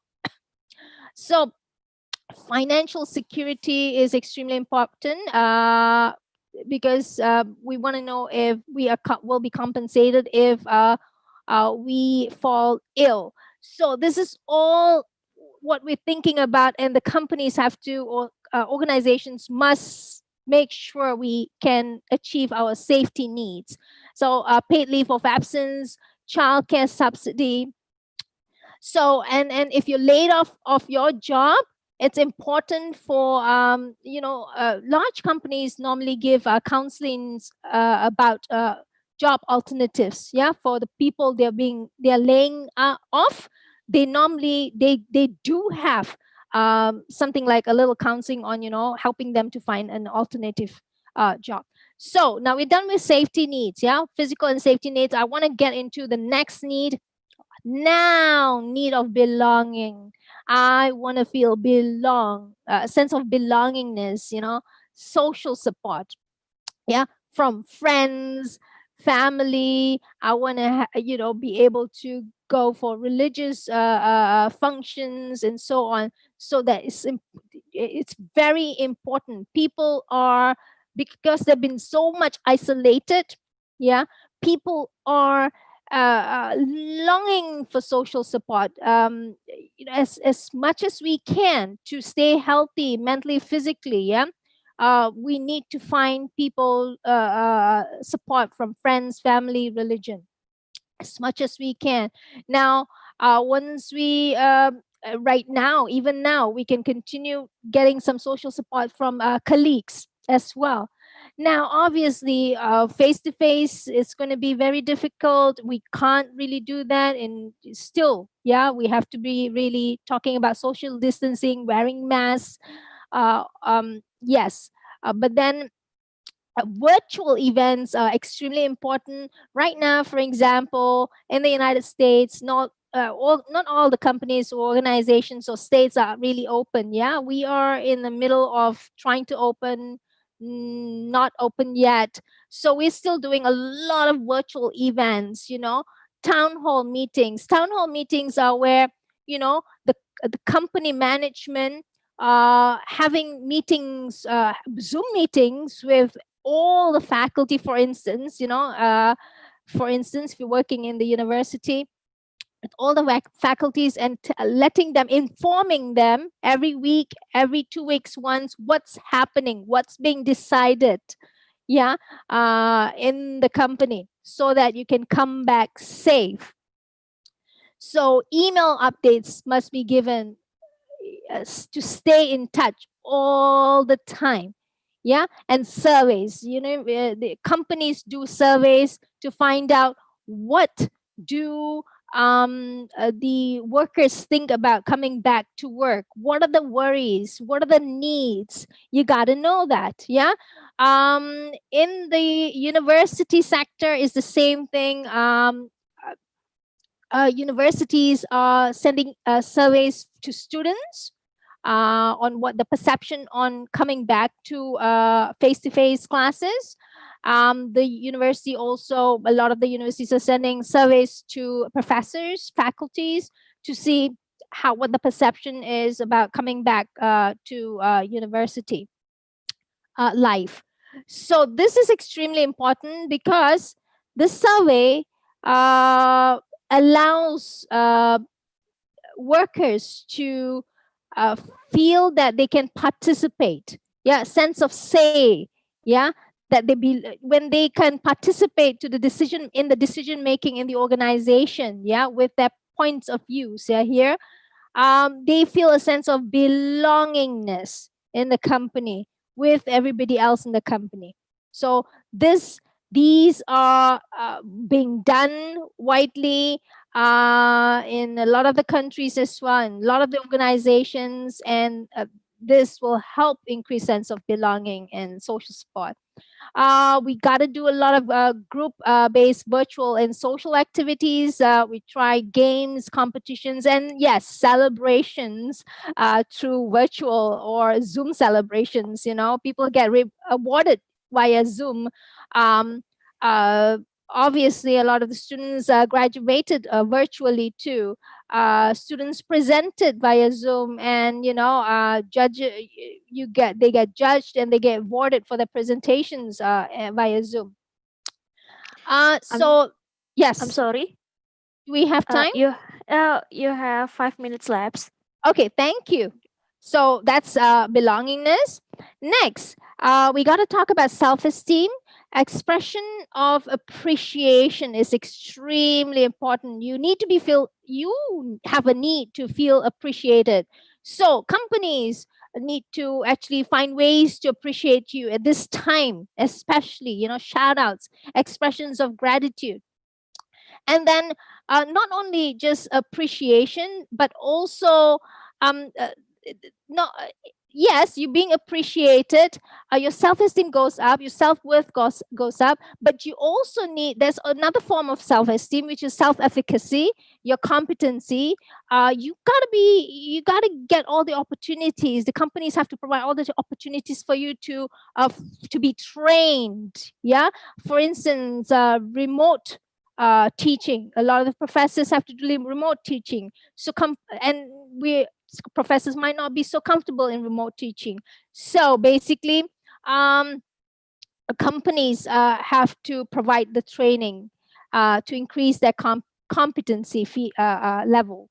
And also, we need to consider giving back to others who are struggling to meet basic needs, because altruism, or the act of giving back to others in need, was associated with better life adjustment, better marital adjustment, less hopelessness and depression. And then let me go to finally career development. That's actually related to actualization, self-actualization. According to Maslow, once you're done with all these 4 levels, achieve all these needs, some of us want to do more, want to be challenged more. So at this point in time during COVID-19, do not freeze promotions. Keep mentoring your employees, give feedback and challenge them to constantly improve themselves, because some employees want this. So these are the 5 basic needs that Maslow actually introduced, that a lot organizations actually use, to motivate employees. So once they can achieve all these needs, they be happy, they satisfied, their relationship will be good, mental health goes up in the workplace. So basically, how do we maintain or improve healthy relationship in the workplace? Organizations should pay attention to employees' needs, which in turn keeps workers happy and motivated. That's actually about it. And again, these are all, as an IO psychologist, I constantly try to apply what we learn. So, and this can be applied in the workplace or in a student's life as well. Thank you very much. Thank you very much, Dr. Sharifah. So, it's about how do we maintain or improve healthy relationship in the workplace. Jadi, gimana menjaga kesehatan mental kita di tempat kerja gitu. During COVID-19, banyak pekerja atau orang yang biasa kerja dari office harus work from home gitu. Nah, menarik sekali Dr. Sharifah menghubungkan dengan teori kebutuhan Maslow. Jadi ada 5 basic need. Yang pertama fisiologi, kedua keamanan, safety, ketiga love, kebutuhan untuk dicintai, yang keempat self-esteem, dan self-actualization yang terakhir. Nah ini beliau menjelaskan gimana situasi kerja ini termasuk organisasi atau perusahaan memastikan bahwa kelima kebutuhan dasar pada pekerja, pada karyawan ini bisa dipenuhi baik dari segi fisiologi seperti makan, minum selama di rumah aja, kebutuhan untuk rasa aman, peralatan kerja gitu, juga financial security compensation, juga hubungan yang baik, social support from kolega, rekan-rekan pekerjaan. Lalu yang keempat self-esteem, building self-esteem dengan memberikan apresiasi pada karyawan, dan yang kelima self-actualization di mana organisasi should pay attention in career development, seperti itu. Thank you so much for the explanation about the healthy relationship in the workplace. Now we're gonna move to our next speaker. Our next speaker is Professor Madya Dr. Wan Marzuki bin Wan Jafar from University Putra Malaysia. Okay. He will talk about mental health problem at school for school counselors. So to Professor Madya Dr. Wan Marzuki, the floor is yours. Okay. Can I share my own screens? Okay, please. You can do it.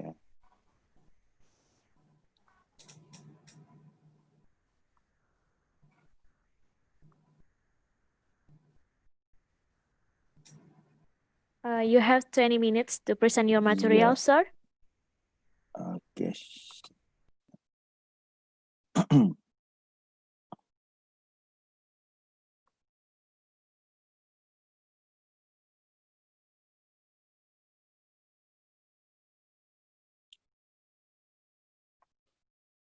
So, okay, Assalamualaikum warahmatullahi ta'ala wabarakatuh, and a very good morning to all of you. So thank you, Dr. Rishda Fadila, Dean Faculty of Psychology, Universitas Medan area, for inviting me to join this great webinar to share some idea is about the webinar COVID-19, about the taking care of the mental health.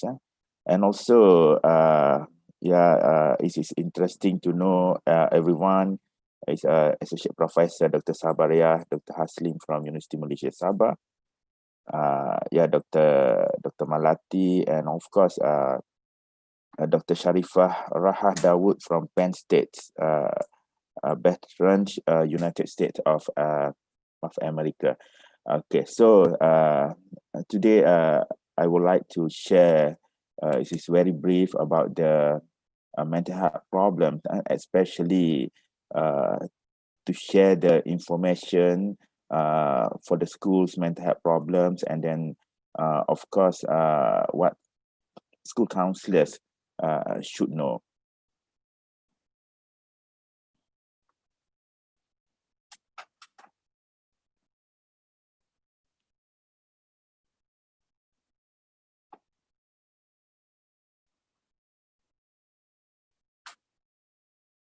Okay. So if we discuss about COVID, the pandemics of the COVID-19, there is the disease by the coronavirus. It affect the global pandemics that has shut down much of the society, is including many schools. Okay, so of course, the global pandemic is associated with the stress, which this virus may understandably increase worry, increase anxiety in our students, okay, in among the staff, families, as well as communities. Okay, so when we discuss about these pandemics, of course, the most important thing is we have to know it's about the how we want to cope. So it's about the coping with stress during the infectious disease outbreaks. This is very important. So we as counselors, we as psychologists, we as teachers, or of course as a students, what we should know is, number one is about the signs of stress in yourself, and of course the signs of stress in your loved ones.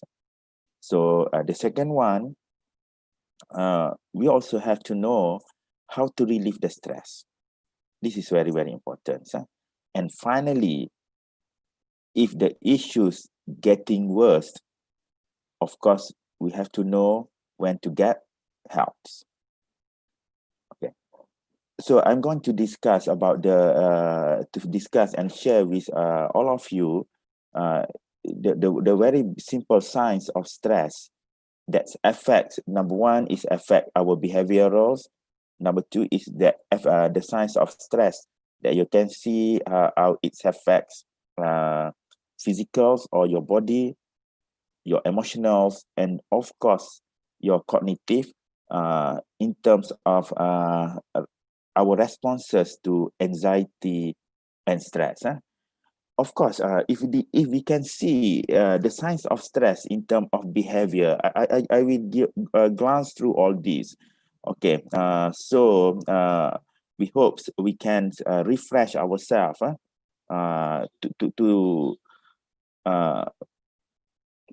to know what is the important signs that we have to understand. Okay, so of course, in behavioral, we can see number one is either increase or decrease in your energy and activity levels. You are easy to feel tired and so on. The second one is, of course, is about the increase of irritability, which outburst of anger. It's easy to anger. Okay, and then sometimes it's a frequent argue. This is the behavioral signs. And then number three is about the troubles relaxing or trouble in sleeping. Okay, disturbs in the sleeping patterns and so on. Sometimes is you can see if you crying frequently compared to the normal situations. And then it's about the worrying excessively. And sometimes you can see the signs is about the wanting to be alone most of the times, and blaming other people for everything, and having difficulty in communicating and listening to others, and of course having difficulties in giving and accepting helps, and inability to feel pleasure or have fun. Okay, so this is the behavioral signs, the common signs in our behavior. Of course, there is a common signs in your body. Sometimes you can see the signs of stress or anxiety in to your body. Is one is about the having stomach ache or diarrhea. That is the signs of stress. Okay, so you can see having headache or other pains. Okay, so now we can check ourselves. We can check ourselves by what we call the self-checking. So we understand about the most common signs of stress. And then, of course, it's about the either you losing your appetites or you eating too much at once, or you sweating or having chills or getting tremors or muscle twitches. And of course, it's a being easily startled. Okay, there is a few signs of your stress in your behavior and your body. Of course, there is also a few signs in terms of emotions. You can see in terms of your emotions. Okay, one is it's easy to be anxious or fearful. The second one is feeling depressed. It's a feeling depressed, and also feeling guilty. Okay, feeling euphoric and not caring about anything. That is in terms of emotion, and feeling overwhelmed by sadness. Okay, and then last one, in terms of your response, in terms of your cognition, or in terms of your thinking, is we having troubles remembering things. This is the common signs of stress. Or you feeling confused or having troubles thinking clearly and concentrating, and also having difficulty making decision. Okay, this is the signs of stress that we should know. Everyone should know. Okay, so of course, if we discuss about the stress, so the most important things, we should know how to relieve stress. This is very important to everybody. Okay, so because manage and alleviate your stress is by taking time to take care of yourself. So we need times to take care of ourselves. So it is very brave. So one more thing is about the keep things in perspective. For example, we make sure to take time away from the news to focus on things in your life that are going well, that you can control. So not worry too much about the things that you cannot control, out of your control. Okay. So, and then of course you have to get the facts. Okay. Don't listen to the maybe the certain news that is not true. Okay. So find people and resources that you can depend on for accurate health information, and learn from them about the outbreak and how you can protect yourself against illness if you are at risk. Okay, so there is a few things how you want to relieve stress. And then one more thing is about the keep yourself healthy. So we have to remind ourselves to eat healthy foods, to drink water, enough water every day, to get enough sleeps, to get enough rest, and the most important thing also, get the physical movement, physical exercise, and so on. Okay, this is I just want to share one thing is about the use of practical ways to relax. For example, you have to relax your body often by doing things that works for you. For example, deep breathings, stretching. Okay, we have to do stretching. Sometimes we are in the front of computer, it is more than 3 hours. So every 1 hour, every 40 minutes, we do a little bit for stretching. Maybe you want to meditate, wash your face, wash your hand, or engage in pleasurable hobbies. Okay, so we have to take care of ourselves. Okay, so and also this is the practical ways to relax also. Okay, use time off. You have to time off to relax. You have to eat the good meals. We have to read, listen to music. You can take a bath or talk to your family.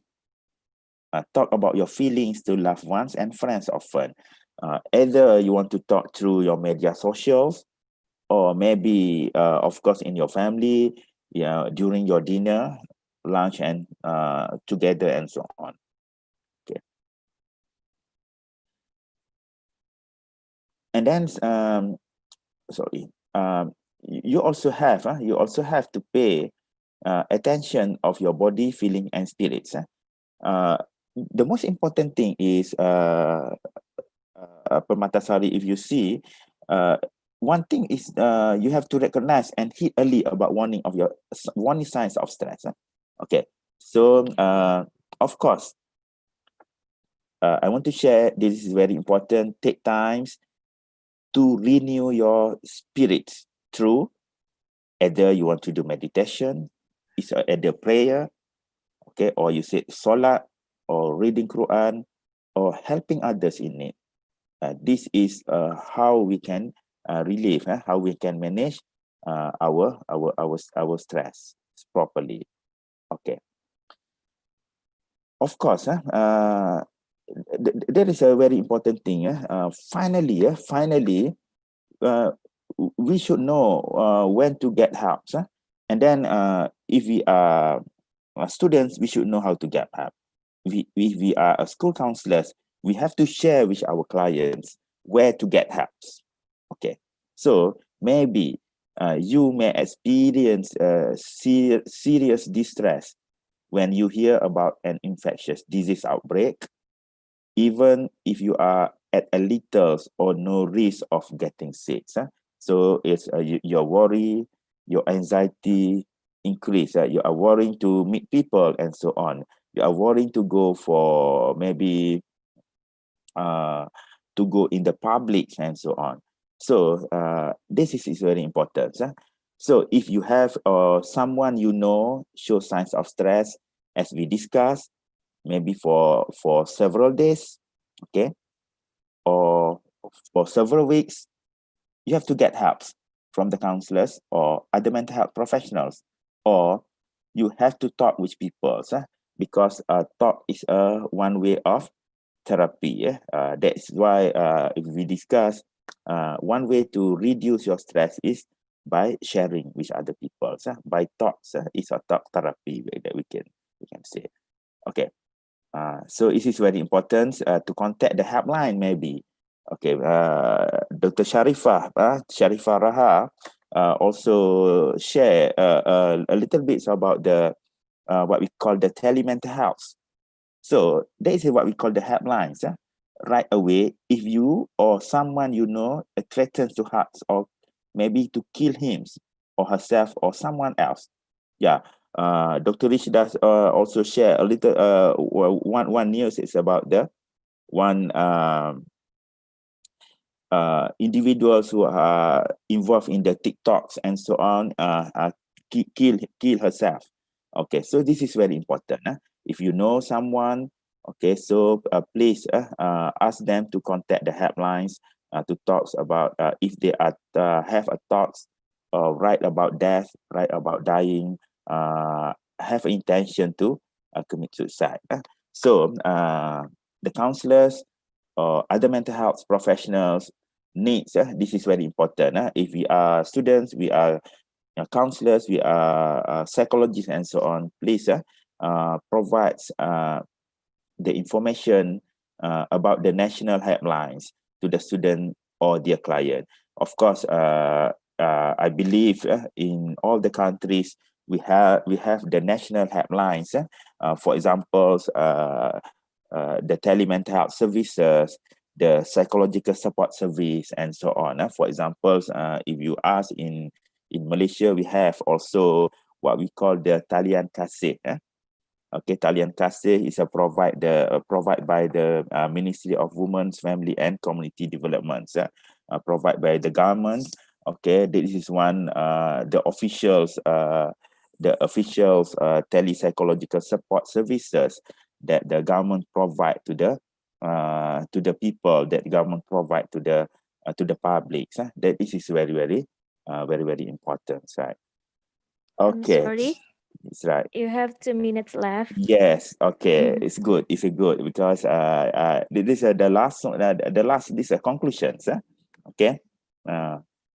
As a conclusion, what I'm going to share with all students from maybe in all over the world, from Indonesia, from Malaysia, from the Asia regions, including other regions. So first, we have to remember to take care of your physical health to help lower your stress, and take a break. Take a break to focus on positive parts of your life. This is like the connection with loved ones. And of course, lastly, I pray all of you good luck and be a great students, be a great counselors, be a great psychologist or other mental health professionals. Okay, so thank you very much. Okay, and have a nice day. Thank you, Permatasari. Thank you very much for the explanation about mental health problem at school, especially for school counselor. As we know that as a school counselor, sebagai counselor di sekolah, we need to pay attention about our health too gitu. Jadi kita tetap harus memperhatikan kesehatan mental kita juga dengan know the sign of stress, tahu tanda-tanda kita lagi stres itu apa, baik itu dari physical, emotional, and thinking, how we feel or how we think. So for the school counselor, they need to know when to get help. Jadi kita mesti tahu kapan kita butuh bantuan. Nah, kalau di Indonesia, for your information, sir, we have a HIMSI, Himpunan Psikolog Indonesia. Yeah, it's good. Ya, provide menyediakan layanan psikologis you can call 119 extension 8.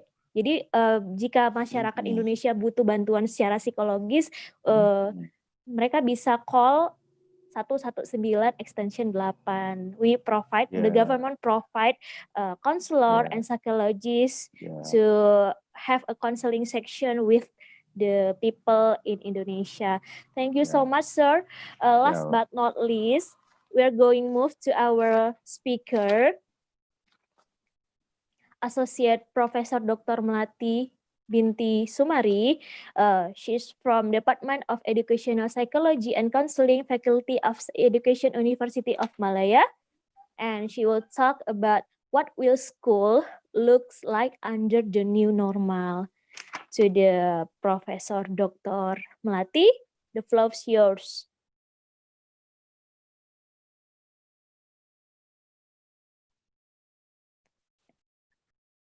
Dr. Melati, can you hear me? Okay. Okay. Assalamualaikum. Okay. Can you hear me? Okay. Yes, of course I can.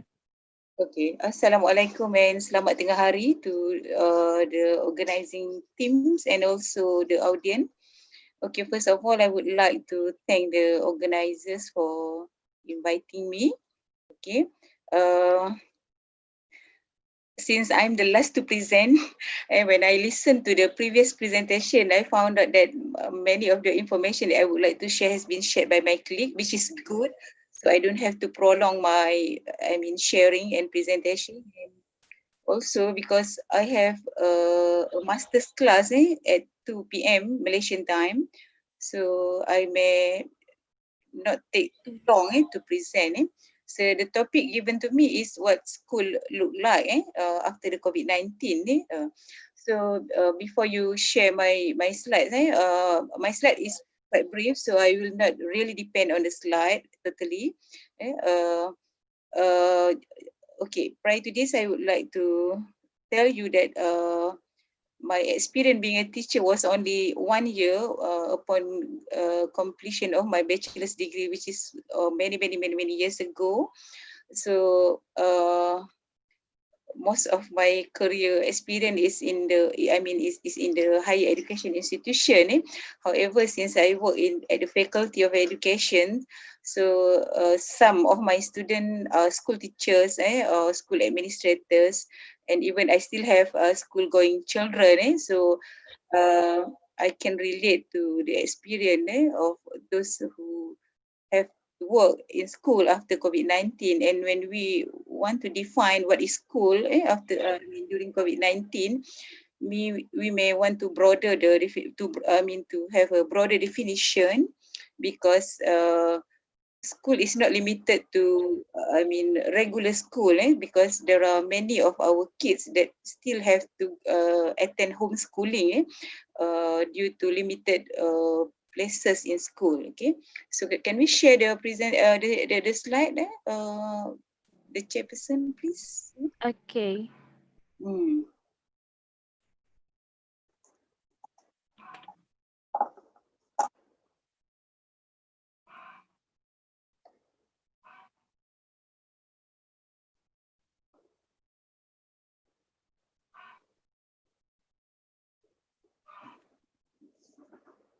Maybe you can go to the first and second. The second, no, not second, the third page. Okay, Page 3. I will.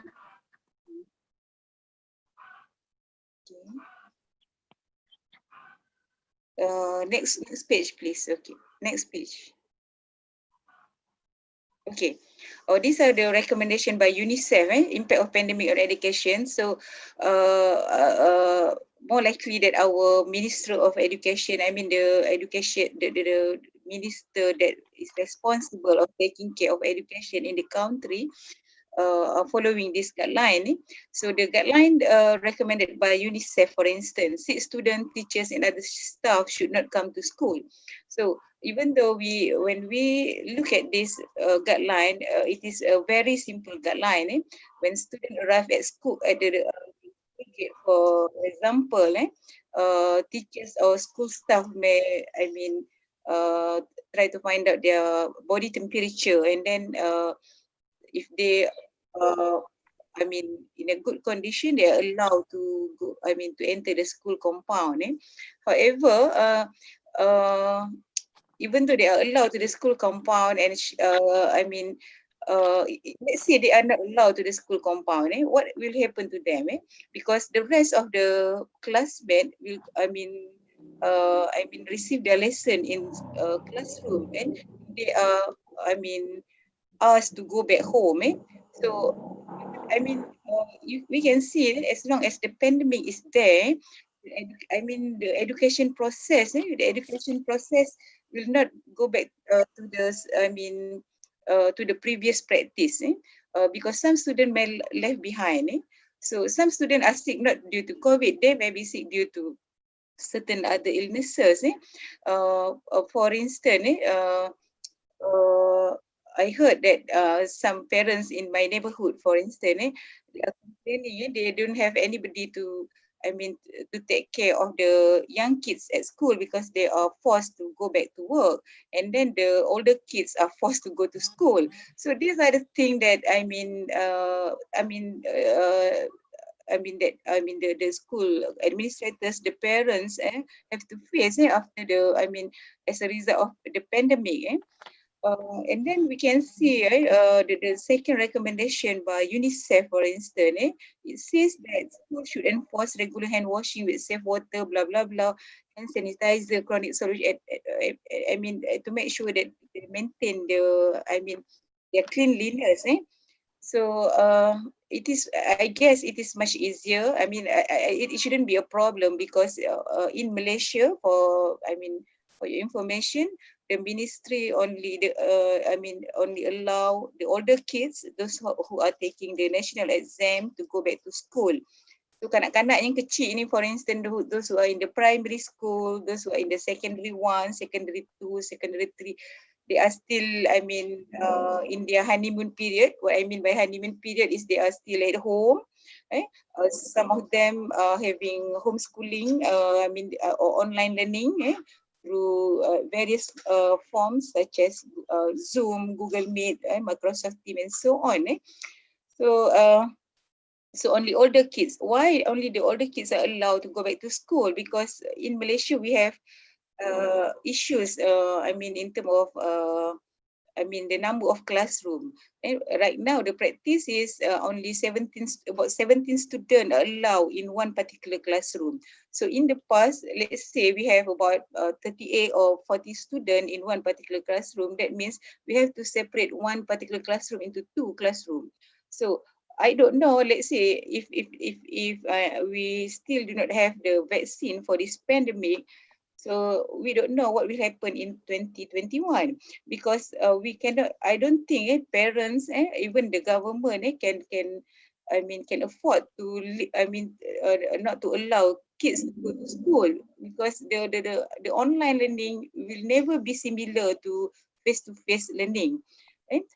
For instance, my colleague, I think one of my colleague just now, I don't remember who, one of the presenters said about the online teaching. Even at the university level, we face challenges in in online teaching. Right now, I have to, for instance, my own experience. Right now, I have to mark all assignment which I have to download from the University Malaya portal. So I have to do it one by one, and the time of doing it is almost triple. I can finish one particular classroom in one particular day, but right now I may have to spend about 2 to 3 days to mark only one assignment title. So these are among the the impact of pandemic on education. Even we can practice hygiene, we can do whatever we can, but I think the social impact of pandemic will last longer. Okay, and also we talk about social distancing. I read in the news yesterday. Uh, Even at the school environment, the older kids, they also cannot practice the social distancing. I don't blame the school students, because if we go to the mall, we can see it is also very challenging for adults to practice social distancing. Wherever there is a crowd, in a public place, in public places, maintaining social distancing is quite challenging, because this is a new normal, and if we refuse to adapt, so it will take longer for us to adjust to the new environment. So luckily for most higher education institution in Malaysia, the campus is not open to students, except for limited number of students, especially at the PhD level. So we can imagine, let's say we call our bachelor student back to campus, so we can see how we don't know yet how the university will want to follow the guideline recommended by UNICEF. These are among the things that educators need to think about. Okay, can we go to the next slide, please? Okay, these are we Okay. can. Okay, this the picture is, I think I took this from Google, of course. This is in China, how they want to make sure that kids maintain the social distance. So because the young kids are allowed to go back to school, and just for information, even next Wednesday the preschool in Malaysia will start. So that is also uh, issues in preschool, because we know that preschool they are below 7, below 5, below 6. So for them to receive instruction is quite challenging. So for some schools, like preschool that is owned by the government, usually the enrollment is quite high. So the teachers may face difficulties in ensuring that the preschool kids practice the social distancing. So we can see, even though they put like partition in this like the one shown in the picture, the kids are still walking around, because kids are kids. Kids are kids, so it's quite difficult actually to control them even without this new normal. Okay, next please. Okay. This is the environmental impact. Environmental impact. So I don't have the opportunity to visit school setting yet, since the school opened last week. The school opened last week in this year. So, but I saw. I read in the news, and I saw some pictures shared by friends. How school student they spend their recess time in the classroom. So, one of the good impact of this new practice is, I believe that the school environment, the school set, the class, especially the cafe or the canteen is cleaner than before, because no crowd in that particular area. And then when students learn to line up in the canteen, in the library, we can easily trace who make a mess, for instance. So it is also assuming that school will be able to maintain cleanliness, because due to social distancing, and I imagine that school will be more quiet since only certain group of students are allowed to go back to school. In some boarding school, for instance, only Form 5 are allowed because they don't have Form 6. They don't have Form 6 student. So the school environment is very, very quiet, very, very quiet when compared to before the COVID-19, at least before March 2020. So this new SOP, as I said before, requires school to use more classroom to make sure that only limited students are allowed in one particular class. So the same thing goes to higher education institution. For instance, the bachelor's student, usually for my program, in one particular cohort, we have about 30 students. So 30 students, we manage bigger classroom. So this social distancing actually affect, all walk of life. That's why some meetings, for instance, some meeting in the workplace still conducted online, because the faculty members, for instance, consist of almost 100 staff. So there's no specific room that can accommodate the number of staff, unless we use the auditorium or the lecture hall. I don't think it's appropriate for, it's not suitable for meeting. Okay. So more teachers are needed to control class, because let's say in the past, I'm a classroom teacher for, Form 5A, and then right now I can only control about 17 students. So what happened to the rest of the students? So we need to appoint another teacher to control the rest of the students. So that's why I think the government is not ready to allow the younger kids to go to school. This is among the issues that they face, because prior to COVID-19, we faced a shortage of teachers, and now we are going to divide students into more classroom to make sure that they practice social distancing. Okay, next one. Okay. Okay, this is also taken from the Google, but this is our director of health, and next to him is the minister of education. So this is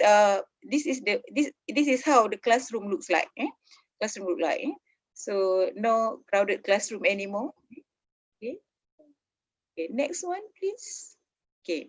So the social impact, okay, we know that usually in school setting, it is a place in which we interact with our colleagues, with our peers. So we can see from the previous pictures that we saw just now, due to distance, so the interaction will be limited. Even during leisure time, for instance, students are not allowed to mix in crowd.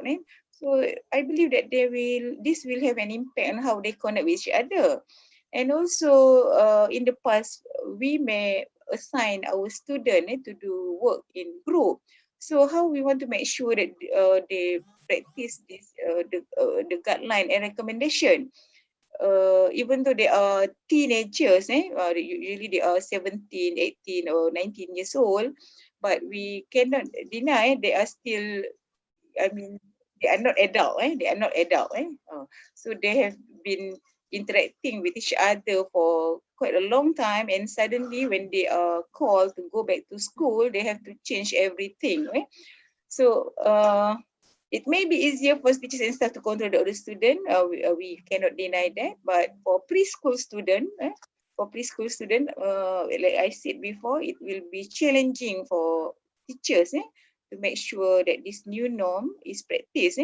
So I'm going to send my 6-year-old kid to the preschool next Wednesday, and I will look how the preschool practice this social norm. Among the SOP that they will introduce is parents are not allowed to hug or kiss their kids in front of the school compound but that means when they want to kiss or hug their kids they need to do it in the car or in their before they reach school. Okay. I'm not sure what is the reason behind that. And also the preschool kids are also are required to wear the three-ply face mask. So imagine, let's say they start their preschool at 8 and then they end their preschool at 12. So that means they will have to wear mask for 4 hours. So we don't know how these preschool kids can afford to can cope with this norm. So that's why me myself I never allow my kids, my preschool son to go out during the movement control order, because I know it is very challenging to control young kids. Unfortunately, the preschool that I send my kids has a very low enrollment. So I would like to ask other preschool teachers who have high enrollment and ask them how they make sure that this new norm is being practiced.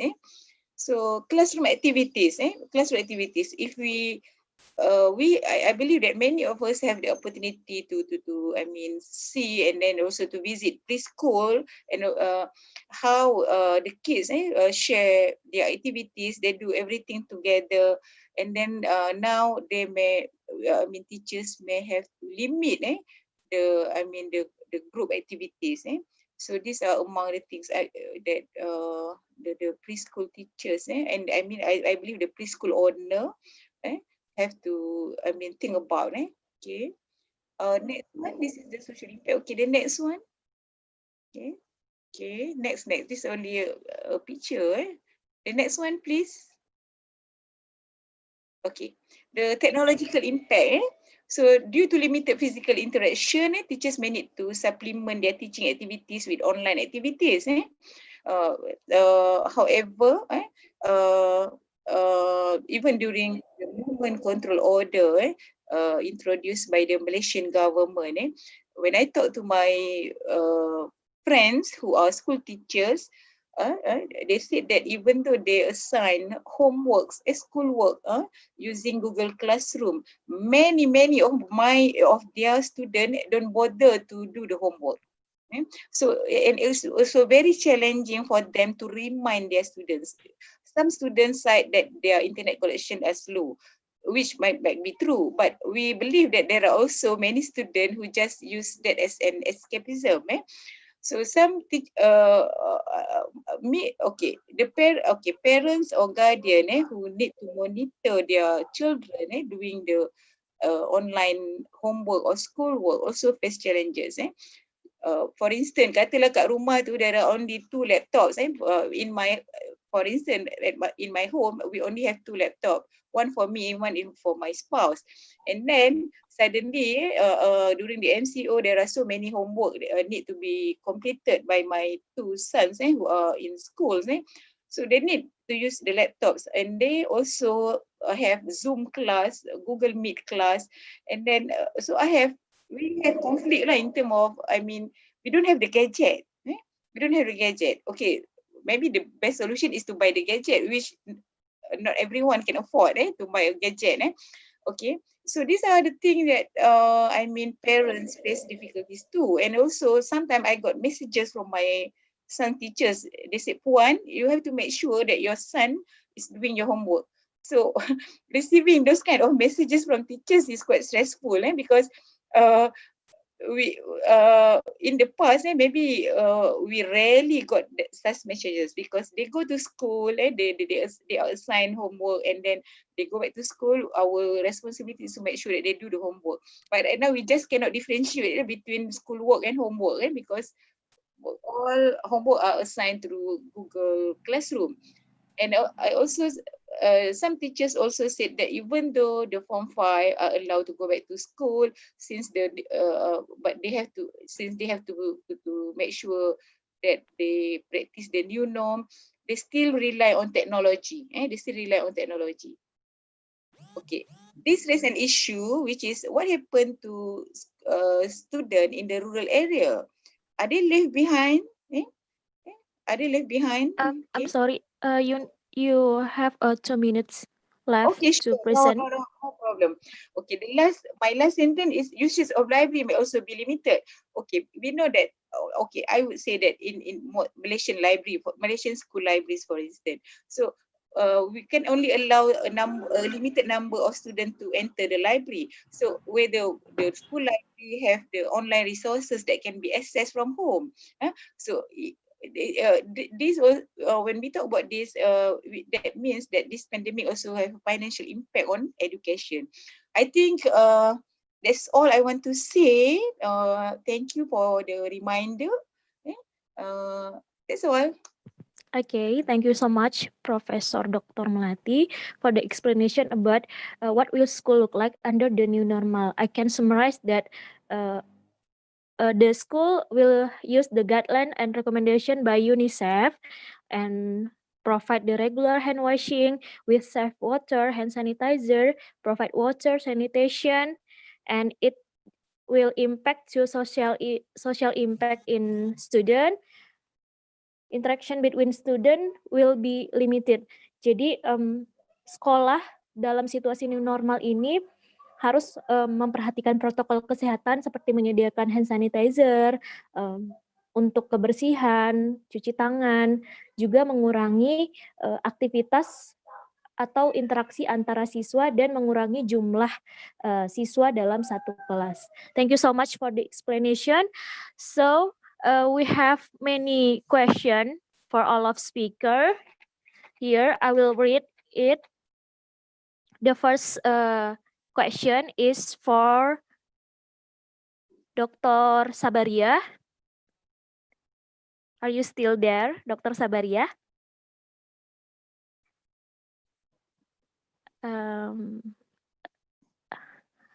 Dr. Sabaria, there's a question for you. Okay, I'm gonna move to the next question from Dr. Rizda Fadila. This is for you. The question is from Miss Warida. How the way we can increase our mental health during COVID-19? Jadi pertanyaannya, bagaimana kita meningkatkan kesehatan mental kita selama masa pandemik ini? Kepada Dr. Rizda Fadila.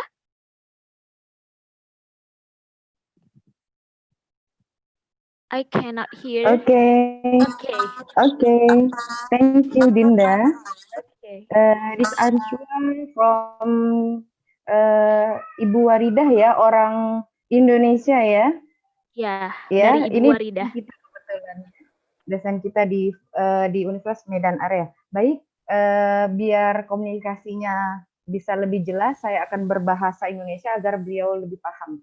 Bagaimana meningkatkan kesehatan mental di saat COVID-19 ini. Tadi di materi saya sudah saya sampaikan bahwa untuk meningkatkan kesehatan mental, kita bisa combine antara bagaimana kecerdasan emosi dan juga kecerdasan spiritual itu bersinergi, berkolaborasi bersama untuk meningkatkan kesehatan jiwa kita. Seperti apa itu tadi ada tahapannya. Saat ada untuk meningkatkan kecerdasan emosi, kita buang dulu, hilangkan dulu yang God spot tadi. Hambatan-hambatan yang ada di dalam diri kita itu kita buang dulu, kita hilangkan terlebih dahulu. So setelah itu, and then jika itu sudah selesai, sudah hilang, baru kita akan bisa dapat meningkatkan personal diri ya, bagian seperti apa diri pribadi kita yang bisa kita tingkatkan ya.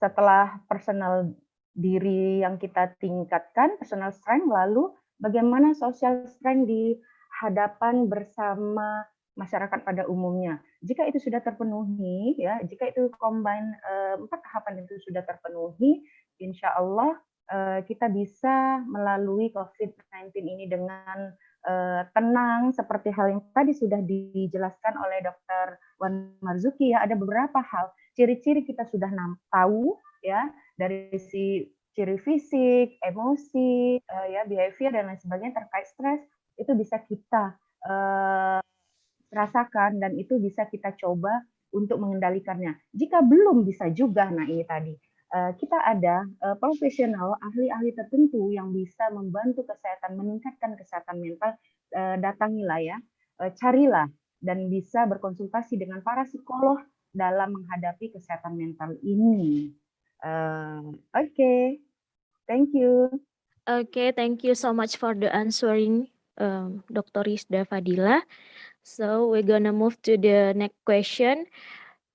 This question is for Dr. Sarifah. The question is from Diva from Universitas Ahmad Dahlan, Yogyakarta.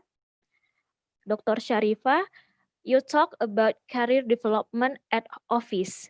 How can the leader of this organization or the leader of the office provide it while the financial condition in organization is unstable?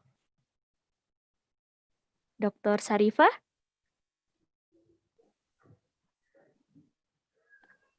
I cannot hear you. Okay, maybe I'm gonna move to the next question. This question is for Professor Wan Marzuki. The question is, how can we have a counseling session via online as a counselor? What should we prepare before practicing it?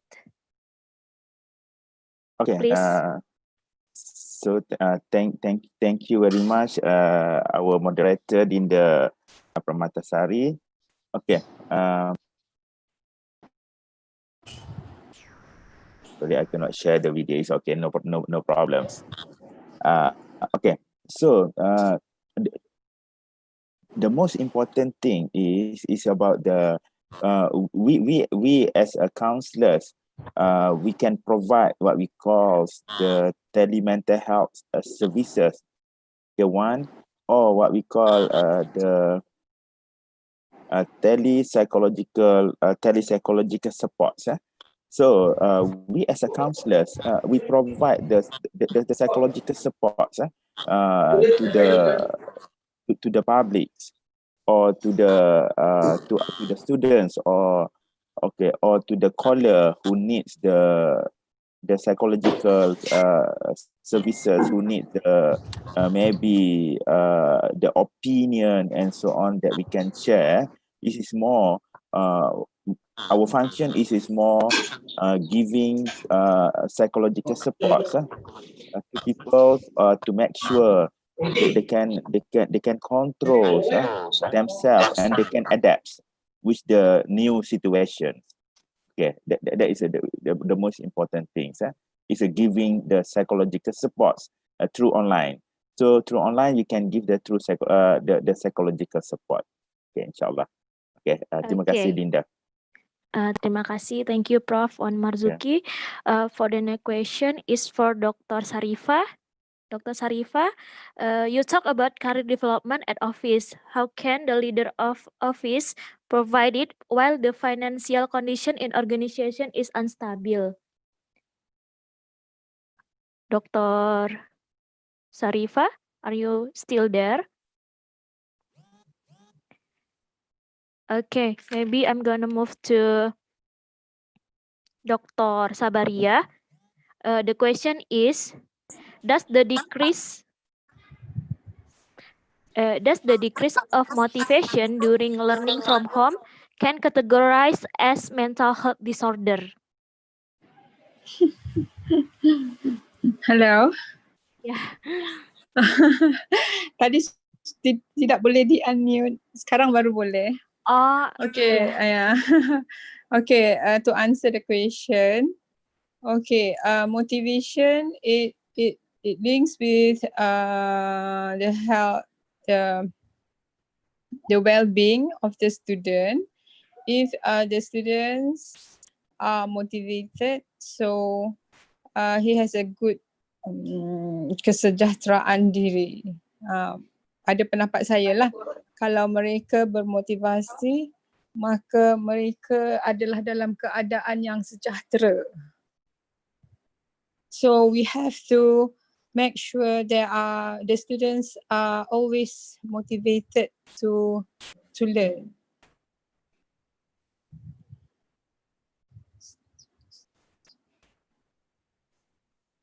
Does it answer the question? Okay, thank you, Dr. Sabaria. The next question is for Dr. Lin Nurhaslin. The question is how can to teach or have an interaction with Down syndrome children. Meanwhile, she or he couldn't communicate fluently. Dr. Lin Nurhaslin. Okay, I'm gonna move to the next question. This is for Dr. Melati. How to maintain physical distancing in preschooler student, or how the government or teacher can provide them in learning process, because we cannot control the preschooler children during this pandemic. Okay, I cannot hear Dr. Melati.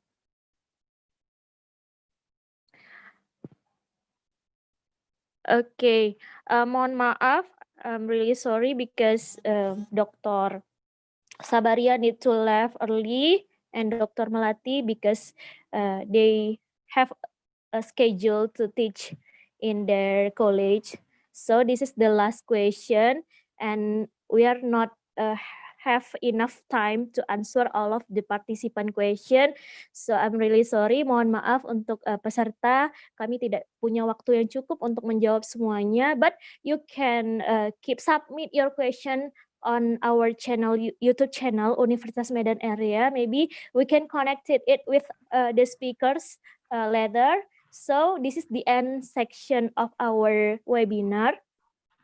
Thank you so much to all of the speaker. Thank you so much to Professor Madya Dr. Wan Marzuki for fulfill our invitation, for all of the speaker, for all the participant, for Dr. Melati, Dr. Rizda Fadila, Dr. Sabaria, and we're gonna meet on another webinar. So stay healthy and have a nice day. Assalamualaikum warahmatullahi wabarakatuh. Terima kasih, Permatasari. For the participant, you can check the certificate on the website and you can give the feedback on the website so that you can get the certificate later. Jadi informasi untuk peserta, link sertifikat akan diumumkan melalui grup WhatsApp. Peserta juga dapat melakukan pengecekan di www.webinar.uma.ac.id. Thank you so much for joining our webinar. Thank you, Professor Dr. Madya, for fulfill our invitation. Session. Okay. Thank you. Have a nice day, everyone. Sama-sama ya.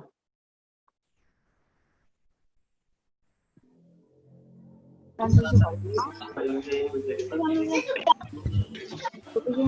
kasih.